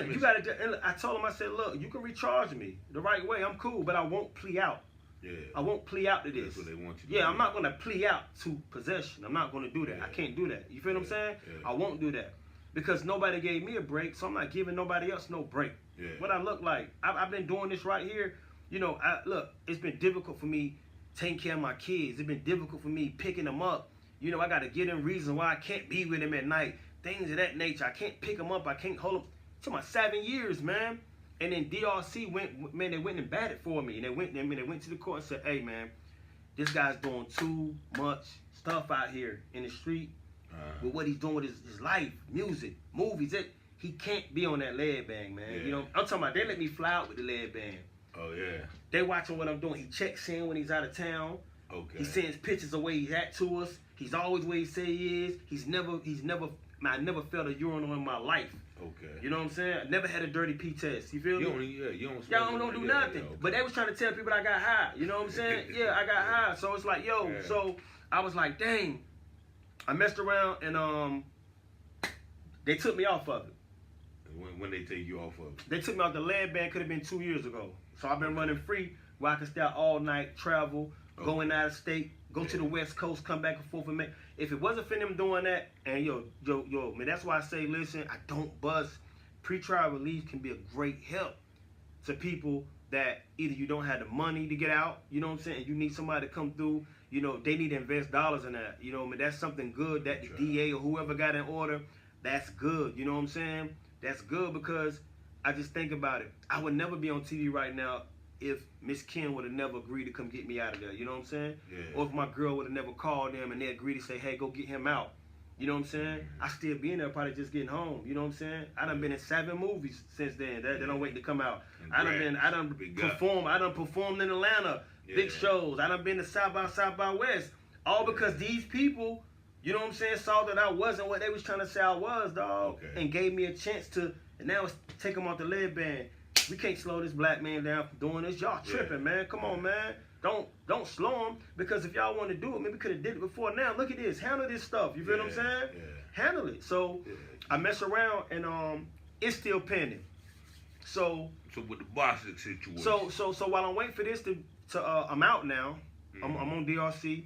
Wait, so I'm on DRC. The Bostic situation happened while I was on DRC. Okay. Right. Okay. So to go back to the case when I say he pulled me when I was parked one day coming off of work. Okay. Right? And I think I just explained that to y'all. He pulled me. He didn't have no reason to pull me, whatever. He gave me a ticket. He said, oh, you got 30-day tags that's expired on your car, right? I asked them on the site. I said, look, what was your probable cause for pulling me? Because you was coming this way. I was parked this way. He was coming this way. You couldn't see the tags. I done had to break that down. Bro, what was the probable cause? You feel me? So he got out. He walked around the car. He ain't answered me. Rivers. I don't know Rivers' whole name. What is it? Ain't it Mike Rivers? It might be Mike. It's a lot of these Mikes, man. Man, God. If it is Rivers, it is. I think, yeah. Rivers pulled up. Somebody else pulled up. The K9 pulled up. That's another thing they do. When they pull you now, they automatically make it seem as though the K9 was in the area. Oh, he was just in the area. We didn't call the K9. He just so haven't been in the area. And just because he was in the area, the dog got out the car. And we let the dog So that's what they did that time when you was parked? They did that too, but they do this. This is one of the systems that they do, dog. Okay. When they pull you now and they run your name and they see that you did something, the K9 is automatically going to come.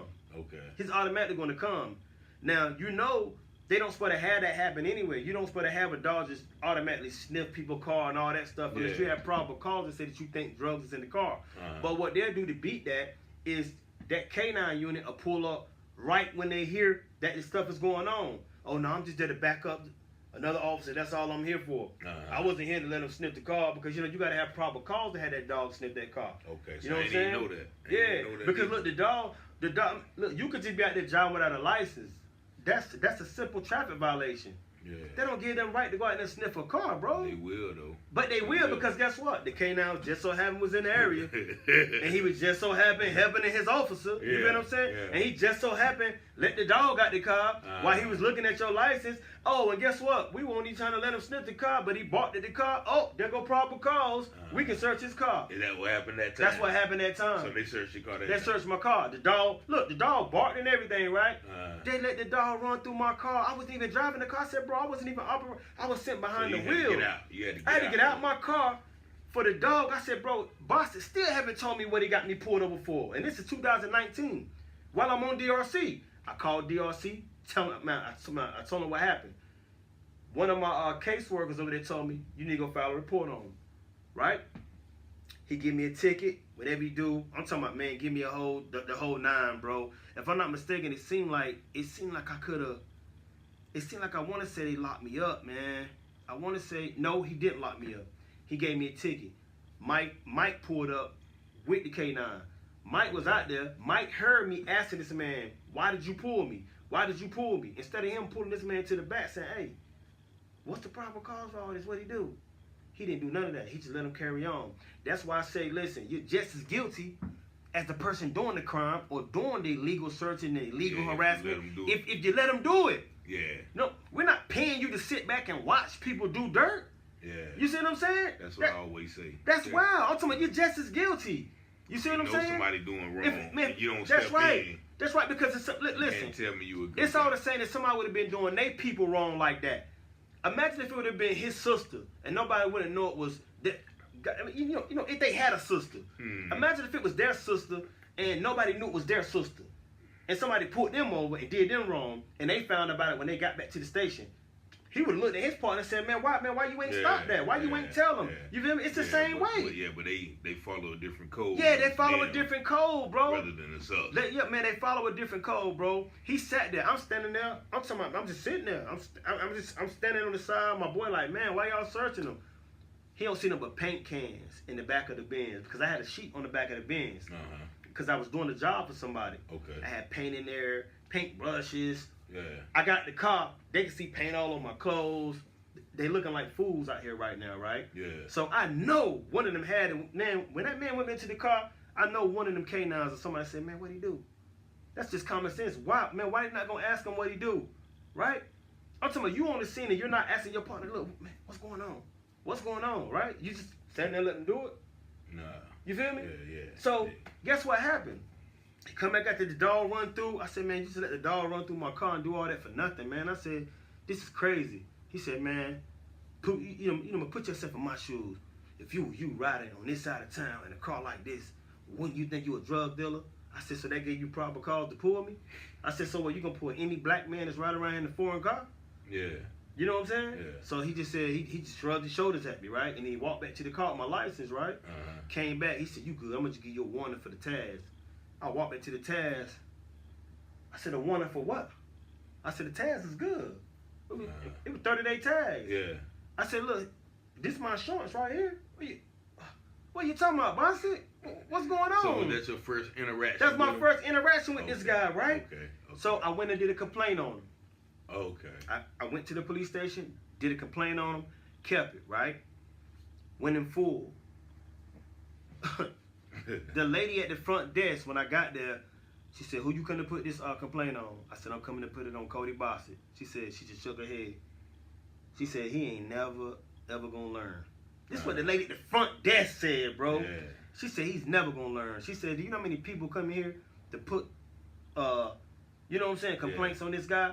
When I walk in and I talk to the guy, what's his name? Who I go in and talk to? Because I got the complaint on him right here. You put it. Oh yeah, man, I had to put the complaint. Here's the complaint. It was Sergeant Sweet, M. Sweet, Sergeant Sweet, because Sergeant Sweet, when I went there to get this information this year, he said they couldn't find it. They lost it. You know what I'm saying? But find the complaint. They couldn't find it. You filed a complaint on Nah, but I filed it on them on 2019. That's June. That was that first time. That's the first time. I see something right there that say my third run in with Boston. Yeah, my third run in with Boston. Listen, this man, he's after me. So look, this I'm talking about. They done put. I guess they couldn't find what they wanted. Now they gonna put Boston because look, remember what I told you before the camera went on? What's that? Listen, they can know a person doing wrong, but it's benefiting them for to do wrong. That's like a basketball game, the NBA. You know, you got the people you put in to foul people. You put him in. You know fouling people is wrong, but you do what? You put him in because we don't need him. Just put him in because it's going to help us if you foul him. Why? Because it's going to stall the game a little bit. So put him in, let him foul out. Yeah, we know he wrong. We know he wrong. And then when he get too hot, sit him down. Sit him down. But guess what? He slowed the game up. That's all Bostic is, man. He's the fouler, man. They put him in and threw foul, and then they move him around. So right now, he's a what do you say? He works for the feds, right? He works for the feds, and we're gonna get to that, right? Yeah. So listen, I go file this, and then I went back to get a copy of it this year, right? They couldn't find it, right? But you had it though, right? Just I love my dad, Mark. Yeah, I love Mark. Love you, Mark. Shout out to Mark. Shout out to Mark, man. Solid. He played that piano too. Yeah, he played that piano, man. Listen, he came through. He said, "Oh, you talking about this, son?" I say, "I'm talking about that, Dad." You feel me? I said, "Look." So I had to call Sergeant Sweet. Don't worry, we got it. I found it. We got it. You feel what I'm saying? So they lost it. So I went back and I told DRC. So the thing about it is, while I'm on DRC, you know, you can't get in no infractions. You can't get in no trouble. Okay. So I guess their game plan now is to make me violate DRC. Okay. Right? Okay. So they need me. So what's going on is I've already put DRC on to what's going on. Right? So they already know. So now when that happened, they hear about it. But I'm always reporting immediately. I'm not one that's going to get in trouble and then not say nothing. I go straight to the office. Okay. They say, man, we ain't violating you, man. You ain't going back to jail. You good. Go home. Right? Yeah. That's the first incident. Right? All right, so what's the second one? Second incident, I'm leaving my son's house over here on what it was at the time.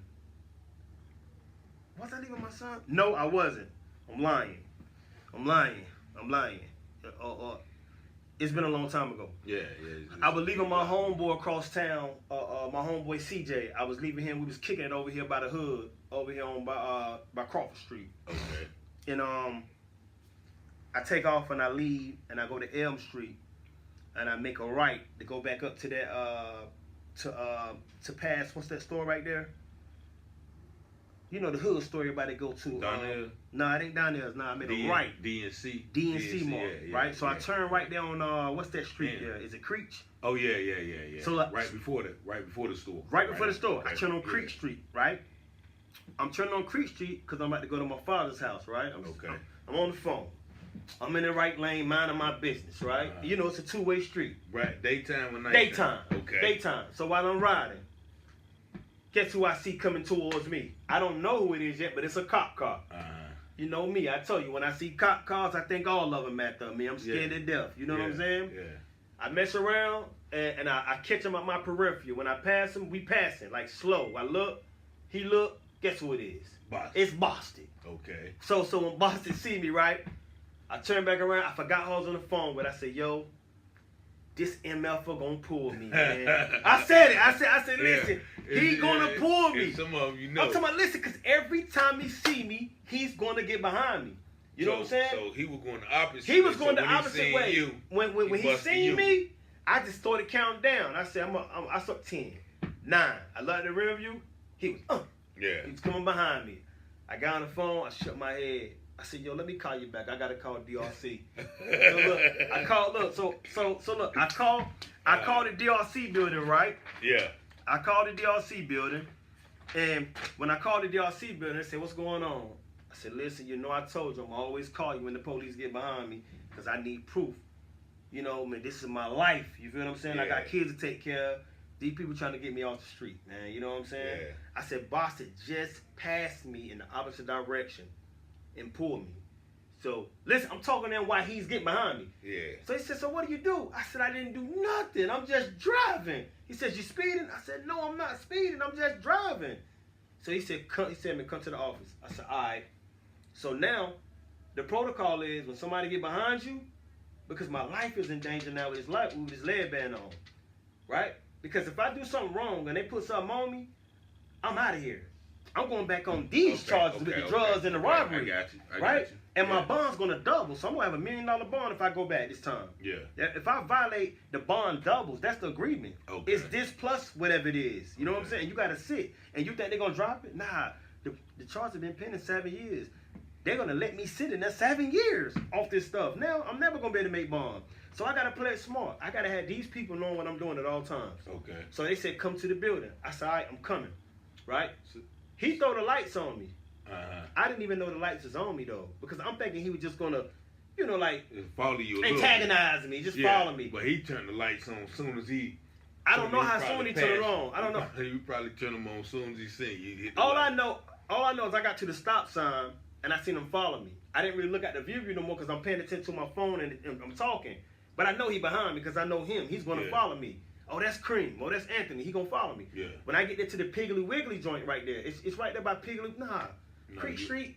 Yeah, you Creech. Creech is...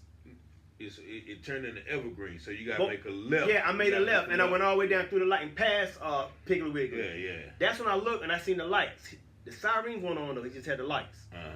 When I turned on by Piggly Wiggly to go in front of Piggly Wiggly, the sirens came on. By then, he had more joining pursuit. I looked in and seen 3 or 4 behind him. So I said, all right, I get all the way to DRC. That's when you stop. Man, when I get to DRC, I pull up inside the old handicap spot. I pull in. When I pull in, I say, yo, I'm out here. I'm on the phone with Mr. Hoffman there. DRC came out 4 deep. All of them came out on the front to watch them. I said, I don't want them searching me without y'all seeing. I got to have somebody that work for the state watching this, man. I got to have proof. Look, that my word against the law stuff, it ain't going to work. It ain't going to work, dog. It can never be your word against a law enforcement word, man. I don't care what nobody say, man. Listen, you can't never gamble. You got to have people that work with these people. These people, you got to have people that you damn near got to have another police officer that you know is a good police officer to watch what's going on. Mm-hmm. So my thing was, DRC is employed by the state. Okay. By the district attorney office. So I'm going to let your word be against their word. I'm going to put you in a position to fight their word. It ain't going to be my word because they're never going to believe my word.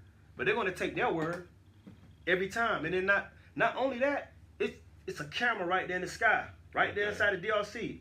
I got to play it smart, bro. Yeah. So even if DRC don't say it, you ain't got to worry. Go pull that footage out of that video up there. Okay. I got to play it smart. So you know what I'm saying? They searched you there? I jumped out. I threw my hands up. I'm talking about as soon as he came out, I just felt relieved, bro. I said, all right. People from the DRC. When DRC stepped out, man, my heart just relaxed. Okay. Because they were behind me. I jumped down and threw my hands up. I ain't resist, ain't run. I just said, yo, I did like that. So my caseworker said, hey, man, what'd he do? Yeah. So he said, get your... I'm talking about, they were mad because I didn't stop. They threw me against the car. Boom, boom, boom. Why you didn't stop? I'm like this. They beat me, throwing my head against the. I'm talking about throwing my head against the. I'm talking about DRC is like, man, DRC like, man, why y'all doing? Hey, listen, you ain't got to do that. Yeah. So the police tell him to stop. He said, man, the man ain't resisting. Why y'all roughing him like that? What's going on? You see what I'm saying? Throwing me against the thing. I'm talking broke my necklaces, jewelry, everything. The dogs, they didn't call the dogs. He was just in the area. He was just in the area. The K9 was just in the area. You know what I'm saying? So they ran the dogs to your car. They ran down. They searching. Guess what they found in the car? What's that? Nothing. Okay. Nothing. This is the second time. You feel me? So okay, cool. This what we gonna do? I'm never stopping for you, bro. We're gonna always meet here at the DRC building. So I told the judge, I said from now on, if they get behind me, they're going to follow me to DRC. I said, I'm going to wear that not yielding to the lights. That's just what it is. So that's the charge they gave you that day. Right now, I'm talking about they try to get, listen. That day. I'm going to tell you what they charged me up with. Hold on, because they charged you with something that day? Yeah, what? Yeah, they charged me with something that day. Here it is right here. They charged me with, here it is right here. That's it right there. Listen, they don't be playing. Bossy don't be playing. So they charged me with all these right here. They charged me with all these right here, man, that day. That day. They found something. Didn't find nothing in the car, but found a way to charge me with something. Even charge. Listen, bro. Listen. Even charge. Handicap parking. Bro, even charged me for the handicap parking, right? They were expired registration and stop sign. Stop was running the stop sign. That's crazy, man. Listen. So listen, that's crazy. We go to court for this charge, right? Oh, so you done been to court for this? Oh yeah, that's dead. That's man, that's in the bag. So listen, we go to court. My lawyer said, man, we about to go to trial for this. I said, we gonna go to trial? He said, yeah, we gonna go to trial. I said, yo, you think Boss is gonna come in? He said, yeah, Boss will be there. They calling him now. I said, bro, I don't want to go to trial for this because you know my record, man. I'm so, you know, like, dang. He like, nah, you good. Trust me. We go in. Boss to come in. Put his hand on the Bible, you know, swear himself in, and tell nothing but the truth. They gave you to flee to elude bro, arrest too. Listen, man. Resist the public office. I went the speed limit the whole while. Yeah, you feel me? Listen, bro, listen. Okay. He go in there, yeah, I swear to tell the truth and nothing but the whole truth, so help me God. Right in the courtroom, right? We sitting there looking. He go right in there, and they asked him about all this. They asked him about what? The charges or like the whole incident? They asked him about the whole incident. But the judge wanted to know, he said, listen, what we want to know is what caused you to say Anthony had possibly done some crime the minute you saw him coming towards you. I like that judge, whoever that That's judge. all I need to know. Yeah. Like we want to know that. My lawyer was asking it too. He like, okay, all that is fine and dandy. What was it that gave you or led you to believe that he had participated in something criminal when you was passing him? Mm-hmm. This man said, well, I looked through my rear view. He said, you looked through your rear view and what? He said, well, I looked through my rear view and I seen his tabs was dead. He loved playing with me in the tag game, man. You feel me? He gonna use that for me long as he get a dog on me, ain't he? Because he feel like he knows something that nobody else don't know. You know what I'm saying? Yeah. So, couldn't find out they was using a third party. You know, the police department was using something like JC. I forgot, JC Lees or something. I forgot the name, man. Don't quote me on it. What they do? What they do? It's like a third party company, and it gives them what's going on with your license tags and everything, like if it's expired, stuff of that nature. Yeah, they run it. Yeah. But it's not a governmental site. It's third party. Okay, they can't use that. It might be flawed. Because it might be flawed, meaning because it may not be updated on time, right? So my lawyer shows them, well, my tabs is good. His tabs is good. License was good. You know what I'm saying? Nothing was expired. You got to come with something else, man. You know what I'm saying? Like, what is it? Because I already put a complaint on him already. He got a complaint on him already from when he pulled me, whenever Riddles was over there. And they ran the dogs through there. He already got one complaint. You feel me? So now he's pulling me now. You see what I'm saying? He's pulling, now I'm in court with you. And you in there lying where he was speeding. They pulled the video up. It showed I was going 35 miles per hour the whole while. It said I ran a stop line. The video showed he stopped at the stop sign. What are you talking about? You know what I'm saying? Then it showed the handicap parking I parked in the DRC. The caseworkers in them call and say, yo, they been stopped that from being a handicap. That's not a handicap. The handicap is back here. He's good right there. That's dead. So they're like, you got to come with something else, man. So he had to suppress all the fake evidence. Listen, Once they established, I seen that the motions. Right. So once they established that he had no probable cause to pull me, all information, anything, any activity that happened after that did not exist. Okay. It did. You know, because they said beat all that basically. I beat all of it because he was lying. Yeah. You feel what I'm saying? He lied. He just wanted to. Right. Yeah. So it said I can't remember which one said it, but somebody said profile. It sounded like you was profiling this young man. I don't know if it was my lawyer or the judge. One of them said you was profiling him. You know what I'm saying? You was profiling, or what's the word he used? Basically saying you was targeting him. Yeah. Low key harassing him. You know what I'm saying? And look, that judge didn't even know about the complaint I put on him already. Okay. You see what I'm saying? It was already a complaint on him. Did y'all talk about that at that case? No, my lawyer knew because my lawyer and DRC are close knit. That's what I'm saying. Like the lawyer let the judge know that you already been filed a complaint from the I don't know if he probably did, but I don't know. You know what I'm saying? Yeah. So after he lost that in case, we put that in the bag. I said, okay, that's over. You know what I'm saying? So it was proof that he was harassing me. All right. So now what happens is the third one is when I was coming back from Cali, I was shooting Dutch.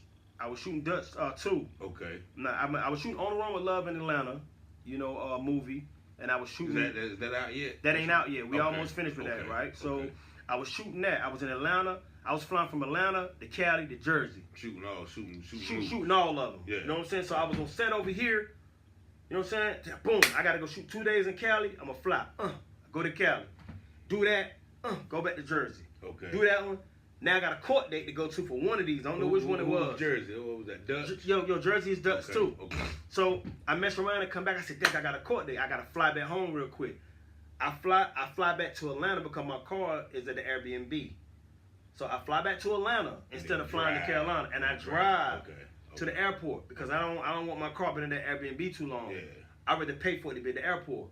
I drive to Atlanta Airport, whatever the name is. Okay. So then you flew back. You ain't drive back to North Carolina. No. Okay. I grabbed my car to move it from the Airbnb because I didn't trust it staying there because I didn't know how long I was going to be in Carolina. Okay. I drove back to Atlanta Airport, paid to leave my car there. Okay. Jumped on an airplane, flew back to Carolina. Okay. Rushed to court. You know what I'm saying? That same day, man, I came in to go to court the same day. Okay. As soon as I come out of court, my thing is to just check on my kids or whatever, get back on the road and get up out of there. You know what I'm saying? Yeah. But one of my cars was there. I got, I had I got an S550 and I had an S430 and I had a truck. So the S430 is at home. Okay. But while I'm here, I'm gonna drive the S430. My S550 is in Atlanta. Okay. So I'm driving that around, right? Okay. So I'm going to Chris' house, my videographer. Okay. Cause he got some footage he shot for me. I'm gonna take that back with me. I'm gonna put that in the bag, and I'm gonna get back on the plane and I'm out of there. You see what I'm saying? Yeah. So I mess around. My girl dropped me off. I get in my car. I come out of my dad's house. I get on Wayne Memorial. They saying, I'm passing Burger King. While I'm passing Burger King, like you passing Burger King going toward McDonald's. Oh, yeah, like the hospital. Right, this is 2023. Yeah, right. So this is last year. It's the last year. Okay. So I mess around. I get out. I go through. I look. Guess who I see? Boston. Where he behind? I see Boston. He behind you? Boston is waiting to pull out into traffic. Him and a black guy named I forgot what the black guy name is. It's on this paper though. Okay. It's in there. It's matter of fact, what's his name, man? What's that? So now he got all the receipts right in there. Yeah, man. I keep all my receipts, man. He got envelopes full of paperwork. Yeah, man. That's Cornell. That's W.J. Cornell with the warrant for the robberies. Okay. That's the detective. He's retired. He's not around no more. So a lot of these officers. A lot of these officers are retired. Okay. Yeah, they gone. They retired. Is this? Oh, what's his name, man? What's the black guy name? Handgun. Okay, this gotta be him right here. It was Officer Borden, A. Borden. So he was with Boston? He was with Boston. They let him file it. Because the thing about I done had so much going on with Boston that he probably felt like it was unfortunate. I can always imagine what he was doing in the car. Like, man, I don't really want to be too much around this case. I'm going to let him write it up. Yeah. You know what I'm saying? Because bro was driving Mike Cott's old car. Borden was driving that red car that Mike used to drive around all the time, the red Charger. Okay. You know, that's done been around. Mike used to drive it, I think, way back in the day. Borden was driving it. You know what I'm saying? And so they got behind me at the light. Right here, right before you go across the bridge. When I go across the light, I didn't pay no attention to them because I didn't think, I said, damn, if they ain't gonna pull me by now, they not gonna pull me. Because usually, Boston gonna pull me. It doesn't matter where I'm at. People like, well, you ain't gotta do that. As long as you're not doing nothing wrong, lies. When they got it out for you, they got it out for you. You know what I'm saying? Mm-hmm. He hadn't pulled me by the time I made it across the bridge, so I said, okay, maybe I'm good today because he got two other people in the car with him. Okay. You know what I'm saying? I don't think about him. I go around the little curve to go down, to go, you know what I'm saying, to go about my business, to go to Chris' house. You know what I'm saying? Because Chris stay out. Okay. So I'm going down the highway, going back towards the DMV. Oh, so you on the highway? You on the interstate? Yeah, I'm going back. Okay. Yeah. I'm going around the little curve to go around the highway. Okay. So evidently he said that they was behind me. Now, mind you, that red car don't have lights on the top. You know what I'm saying? It's daytime. So that's what the car they was in, the red car. Yeah, they was in the red car. Being that Boston didn't pull me down there by Burger King, I felt like I was good. So Boston was in the Mark car. Boston was with them in the car. All three of them in the same car. But he was driving. No, the black guy was driving. Oh, okay. Right? So Boston had the authority to be like, yo. Right, pull him. Okay. Right. So my thing was Boston don't play with me. When he see me, he gonna pull me within the fresh 2 minutes. You know what I'm saying? Yeah. So man, once I made it past Burger King and made it to the stoplight, and you thought you was good. I thought I was good. I'm like, okay, man, maybe he done learned his lesson from playing with me in court. Okay. Because we just went to court and you just lost. You know what I'm saying? So I keep going. I'm on the phone talking, chopping it up. I ain't even watching them no more. I'm chopping it up, just going, looking ahead, talking on the phone, laughing. Because, you know, I'm geeked up, bro. I'm doing 2 movies at one time. I'm ready to get back and get busy. Bro, man, I got a hotel in Cali. I got a hotel in Atlanta. I done flew back to Jersey. I'm like, yo, I'm living my dream right now. I'm living my dream. I'm geeked. I ain't even thinking about this dude. I'm thinking about what I'm about to go do. Like, bro, I'm finna get back on the road. I'm finna leave Chris, jump right back on this road, going right back to Atlanta. Bro, you know, we got celebrities on the set. I can't wait to get around them. I can't wait to get around her, him, network. Yeah, I see. I ain't think about this guy. You feel me? Yeah. Whole time, they got the lights on me. But they like 2 cars behind me, right?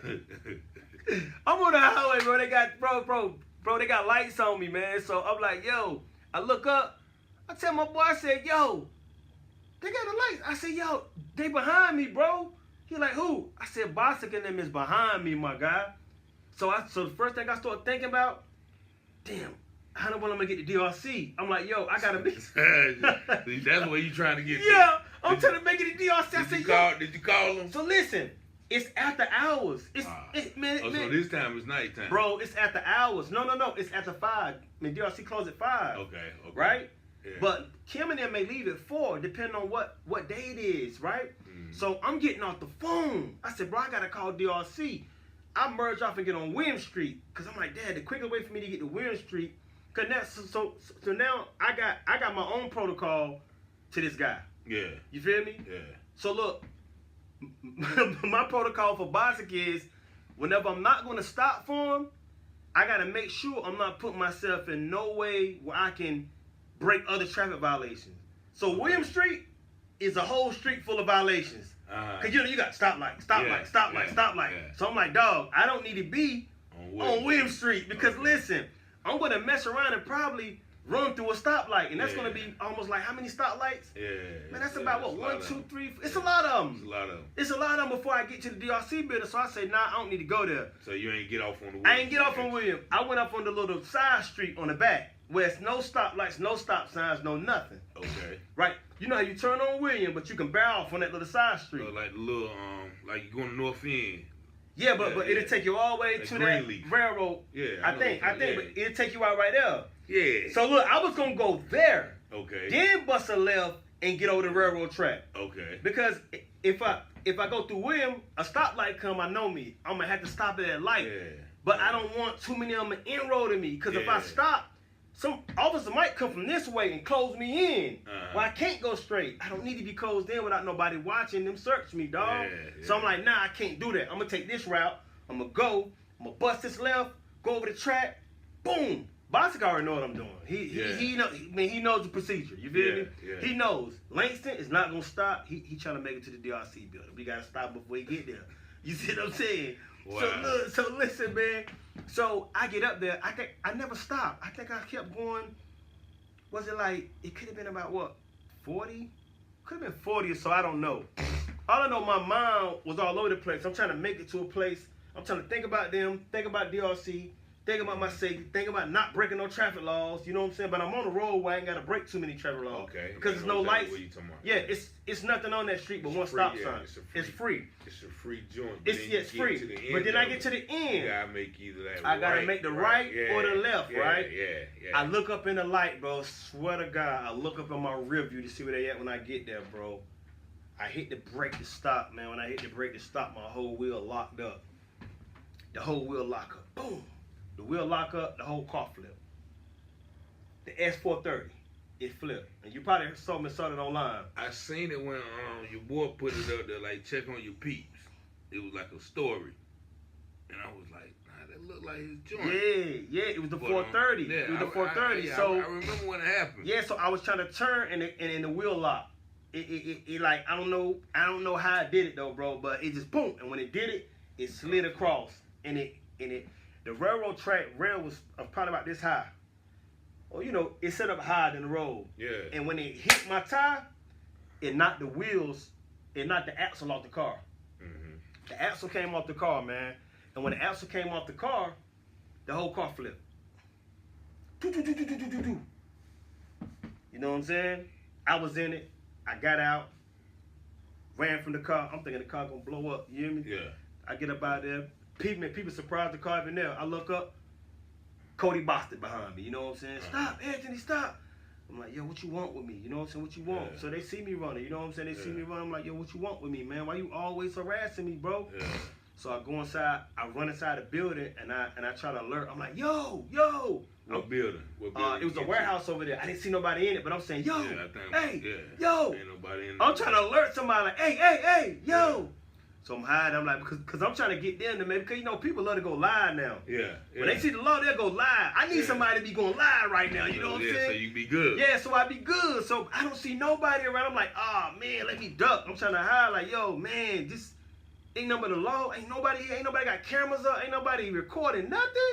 I said, yo, this gonna go ugly. This gonna be ugly, man. So they got me. I came out. I'm cursing them out. Why you keep messing with me? They go in my pockets. They break my neck. They break another bracelet of mine. You know what I'm saying? Man, they'll put me in the car. I'm blanking, spazzing on Boston. Whatever. I come back, go to the hospital. They lock me up, charge me. I'm like, I think I'm gonna be good anyway for just running. Okay. They say it was a handgun in the area. I said, nah, that gun was already there. Ain't had no gun. Yeah. You know what I'm saying? Yeah. You're tripping. They said they found it under the car where the car flipped. Okay. I said, it was in the area then, bro. The car flipped from Royal Avenue. Yeah. Across the railroad track. Bro, you serious? You feel me? So I'm like, dog. I said, all right, go do what you gotta do, bro. I said, boss, you know you wrong. You know what I'm saying? I said, bro, you finally trying to get what you want to happen, bro. You've been trying to put something on me for almost 4 or 5 years, man. Yeah. You feel me? The system showed that you've been doing it. So now they mess around and I guess he gets, I don't know what happened. People thought he had got fired, but I guess he didn't get fired. That's what I heard. He got fired though. Yeah, so, he got rid of him. Yeah, so he probably just didn't get fired, man. There probably something else happened, but whatever it was, you know, in most cases, man, whenever officers get hot, instead of firing them, they'll give them time to retire or just quit and move around to another department. You know what I'm saying? Like, well, so what, you know, basically, like, man, what did you do about this alternate officer? Well, nah, man, you know, to clear up the thing and to rectify the situation, we just moved to another department. You know what I'm saying? That's so what they do. You feel me? They move around. So after a while, there probably was nowhere for him to move around, but he messed around and he moved, so he got gone. Nobody knew where he was. You know what I'm saying? So after that, nobody found him. So I had to charge. I bond out. Go back to Cali. Go back to Atlanta. Same day. Same day. So you won't injured or nothing? Nah, I'm talking about right here with injured. That's it. That's it. You know what I'm saying? Right. After flipping that many times. After flipping that many times, nothing, you know, but God, you know, God is good, man. You know what I'm saying? So I leave. I mess around. I'm going to court for this or whatever. They finna throw away all the robberies and all this stuff. They finally finna do what they're supposed to do. I go to court last year, December. When I get in the courtroom, my lawyer like, yo, this is it. We're gonna go in and handle it. They're gonna recharge you where they supposed to. I said, that's all it is. It ain't like I ain't running. I'm just saying, let's, do me fair. You know what I'm saying? Yeah. So yeah, he's gonna do you fair. They're gonna charge you with the possession. They're gonna get rid of the robberies, whatever, and you can go on about your life. You know what I'm saying? And I could just handle the gun charge that I got pending with Boston, which I was already gonna handle that anyway. Okay. I mess around and get in the courtroom. When I get in there, and it's time for us to start, because I'm in there early. I'm happy. 7 years, 8 years, I'm happy. I get in there, they say, step outside, man. People, somebody want to see you. My lawyer like, who want to see him? We walk out in the back room. They take us in like little quarters. It's the feds. The feds want to pick up the gun charge on the day they're supposed to be dismissing all this stuff. On the day they dismissing the robberies and the heroin, the feds want to pick up the gun I caught from last year. A year later. It's been a whole year. It's been a year since I flipped my car. A year. Mm-hmm. A year to that day, I'm about to get this dismissed. Okay. The feds come in and pick up that, say, hey, y'all can handle that later. We're going to take them to the feds. That's when I get in with the feds. I sit in there, and I say, Dad, I done had this gun charge a whole year. Why they want me now? You know what I'm saying? I said, okay, so somebody's trying to stall something for something. You know what I'm saying? Yeah. Get in there, and I get in front of the judge, and what happened is Corinne, salute Jamie Taylor, salute my brother Reggie, Shan, my son's mom Ebony, you know what I'm saying, Kiki. You got like 16 letters, cuz. Man, listen, Bevan, did Bevan write one this time? Nah, Bevan didn't write one because nobody told him. But my girl Kiki was running around. She was getting her thing done, and she was beating the street. Her and my brother. My brother had to come off the road. He was driving. We couldn't probably find a lot of people that knew how to do stuff. Like, nobody came through. Like, people didn't understand how serious it was. Like, inside the feds, you got a detention hearing. You don't get a bond hearing. Okay. It's a detention hearing where they call you in and they decide whether or not you're good enough to stay on the street to endure a trial. You know what I'm saying? So if they feel like you're not, they're not gonna let you do it. You know what I'm saying? Okay. So with me, I was already out a whole year. So the judge is like, well, it's not like it's a case that we had anyway. We just picked it up. We picked it up. He's been out already. He's already proved that he know how to act already. He's been out a year. Okay. So he's like, well, and then he got all these letters. I had letters from the movie producers write me. I'm talking about, listen, man, Renee, Kwame Teague, who else wrote letters? Man, I had so many letters. Manny Haley's son wrote a letter for me. The secretary called. Who else? DRC. Most of all the DRC wrote letters for me. The pre-trial. So when I went in there, the judge was like, well, I looked him up online.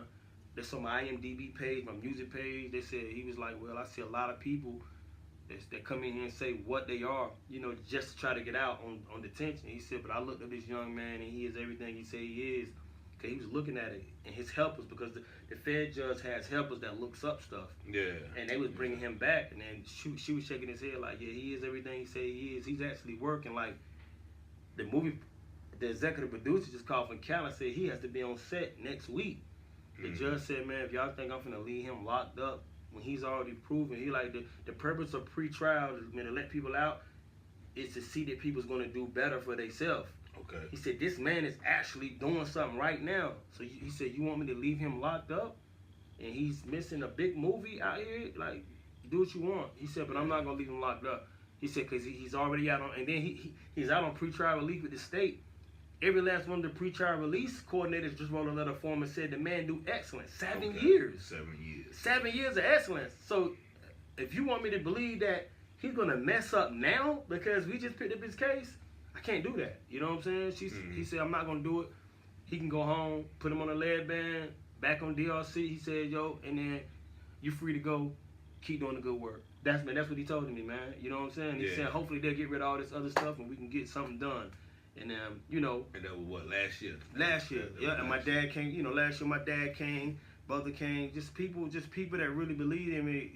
People that want to see you win. It's a lot of people that want to see you win. Yeah. There's a lot of people that don't want to see you win, man. Yeah. And some people that secretly don't want to see you win. Yeah. And there's a lot of people that you rock with that's happy that it's happening because they want you to slow down. It's envy. So it's like, but every time, the creator gonna make sure I'm happy for you when you're a good guy, dog. That's just what it is. So they say, well, how you get out?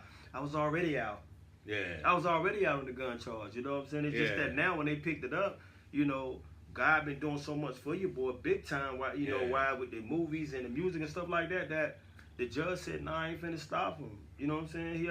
And so when I look back hindsight, I said, man, it was God that had me on DRC with the state, because they didn't do nothing but give them a record for the feds to let them know, hey, this guy's A1, he don't need to be locked up. They said, how many times he flunked his pit? He never had a bad urine on 7 years. Never did nothing wrong. Never did that. Never did this. You know what I'm saying? So now we're on detention hearing for pretrial. Okay. And 4 pretrial coordinators in Goldsboro is telling the next pretrial people that he's flawless. Okay. Then you got 2 bail bondsmen say he never missed a court date. Okay. You know what I'm saying? Yeah. Never. In these same causes. You know what I'm saying? And then you got more. Come on, it's too much. He said, bro, I never had this many people write letters for people, man. Never. And Mama White wrote one, Reggie Wong. Okay. Reggie Mom, he said, man, he had some people. White too, yeah, man, I should have brought those letters with me, but I got letters, so when people wonder how I got out on that, that's how I got out on the detention hearing. You know what I'm saying? They just believe in your boy. You feel me? So, I just feel like I had to straighten that up, man. Crooked cops do exist in Goldsboro, man, and they do have red hot signs over certain people's heads, man, and that's just what it is. And then if you're not careful, they have you looking crazy out here in society, man. Like I said, I've been out here for 7 years, man. People think I've been moving on trafficking charges, you know what I'm saying? And I'm out here with 1 possession charge, you know what I'm saying? They made it look real bad. Like, I was like, oh man, like my boy done did 10, now they got them on that, man. Like, people, this, that, and the other. You know, I ain't never, you know what I'm saying, because you don't know. So that's a fact. That's a fact. And then on top of that, my boy got locked up. You know, Fresh got locked up around the time. Oh, okay. And people were wondering that I do that. I'm like, what? Oh, see, nah, I ain't, so people, people try to put me in that with Fresh, and I was like, then he had to come home and clear it up. Like, nah, bro, I ain't never. You know, all because they think I was locked up for trafficking. You know what I'm saying? So, you know, Fresh like, nah, bro ain't do nothing to me. Then it come out, who told on him? You know what I'm saying? So, it's like, the police do this, bro. Man, they try to upset your whole life, dog. So, and like I said, you can see I've been going through this since 2014. 2014 with 10 dirty years, corrupt cops. I got to look up some more of them names, man. You got so to. we can, we got to expand upon that. Man. So the best thing that a person can do, man, is just stay out their way, bro. And it's to the point where, like, I done moved out of Goldsboro now. I don't even live in Goldsboro no more because I just don't trust it. You know what I'm saying? I feel the same way since I've been back like 4 years, going on 5, and I'd be like, hey, it might be time for me to go just because, you know what I'm saying? Like, so much stuff can happen. But you know, I'm comfortable here, like, you know, my family here. You know what I'm saying? I stay out there. I don't do much. But but I feel you though, like sometimes you just gotta get away. You got to, bro, because people don't know you. Because the thing about it is, man, if they keep trying to bat you, they gonna keep striking until they can bat you. And when they bat you, they gonna bat you. And then in my case, man, these people are really to go to the extent to get me. Like, it's to go to the extent to make me. It's like, man, I'm gonna tell you something. I think they be looking at what I got going on and be like, look, I want to stop him before it happens. I don't want him to be. But it's already happening though. But it's already happening. It's already happening. You know what I'm saying? You know what I'm saying? You doing something that, you know, a lot of people would love to do. You know what I'm saying? That kind of brings a certain level of, you know, sometimes envy, animosity. You know, jealousy. You know what I'm saying? You know, contention, all of that, man. But you know, like I said from the beginning, man, I commend you. You definitely an inspiration to me to kind of go ahead and branch out to certain levels, man. So I appreciate you. I appreciate you reaching out. You know, bringing the people, the seats, letting the people know what's going on behind the scenes, because you don't owe nobody that, but you know that's just who you are. But I gotta let them know, bro, because I said it's been too long. Because sometimes my whole thing was I was gonna wait. I said I'm gonna wait till it's all over, but I said, man, my fans, the people deserve to know what's going on. And then they said, well, sometimes you don't want to talk about it because you don't want, ain't you scared about what they'll say? I ain't said nothing they don't already know. I'm not gonna go in detail, but I gotta let people know, you know what I'm saying? I have been out here, I've been getting harassed for over 10 years now. And it's like, now it's finally coming to the light, it's finally coming out. You know what I'm saying? About what's been going on behind the scenes. Not with just you, but with just a whole lot of people. So that's not to say that I'm the most perfect guy walking the earth. It's just to say that, you know what I'm saying, a lot of things have been mishandled when they come to me. You know what I'm saying? So people sit back and they may not know, because in the Goldsboro News August, sometimes, man, they're the worst. Like, they're the worst, man. They don't even like I was looking, I said, dag, the News August will be quick to put you in a in the paper because they get funded by the police department. Probably they do a lot of stuff. I'm pretty sure they work hand in hand. Yeah, so they do. So they're going to plaster you, and they plaster me every time they get me. You know what I'm saying? And like I really appreciate the promotion. If you're watching, I love it. I love the promotion, man, because man, you know, man, what happens to the underdog is you plaster him, and then when he becomes out on top, you know, you have to give yourself thanks, and I thank the news August for that, man. Yeah. Keep up the good work, Definitely. even if it's foul, you know what I'm saying? Yeah. But they'll put you in that newspaper, and that make it seem like you're wrong before. And then the thing about it is, once you prove that you weren't wrong, they won't go put you back on the front page of the newspaper and say, hey, he wasn't guilty. Yeah. She wasn't guilty. She didn't steal that. Yeah, they won't. She didn't shoot that. She didn't kill that. You know what I'm saying? Yeah. It's quiet because they don't want to never make it where the police is looking at it in a bad eye. You know what I'm saying? But they'll have you looked at in a bad eye, no matter if you're white, black, Mexican, Korean, it doesn't matter. It's not even a race thing. It's like they won't rectify. So it's like that lets you know that they're just on the police side. You know what I'm saying? Because we sure ain't seen a whole bunch of coverage of the Mike Cox. And you won't. And you won't. News auction. Well, it actually about a lot of, you know, you won't. a lot of. And you won't. A lot of outlets. And you won't, man. And you won't. So, but I just want to get mine right, man, so people of the city can know what's going on, man. No, I do not have trafficking charges. I have possession charges, man. And I just been waiting for stuff to get deleted. That's it. Yeah. That's it, man. And just watch out for these crooked cops, dog. Like, you know, I can't tell nobody how to go about it, but you know, I would say never pull over unless you are secure.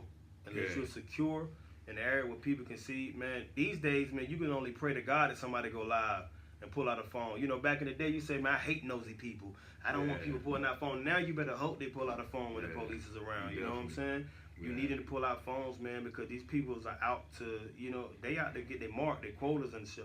They ready to get their mark, dog. It's a business. Like business. That's what I realized one day when I went into, matter of fact, I went into court with somebody. They say, oh yes, oh yes, oh yes. It's honorable court. Oh, it is. It's now open for business. Oh no, you know what I'm saying? But it is It's a business. It is a business. All of it. And I can go deeper with that, but we ain't even gonna do that, man. But that's a whole nother. We gotta come back though. You know what I'm saying? We gotta do this again, man. But I definitely thank you, man. Much success. Definitely. For everything you got going on. I appreciate you, man. Definitely. Anytime you want to talk about something, let the people know.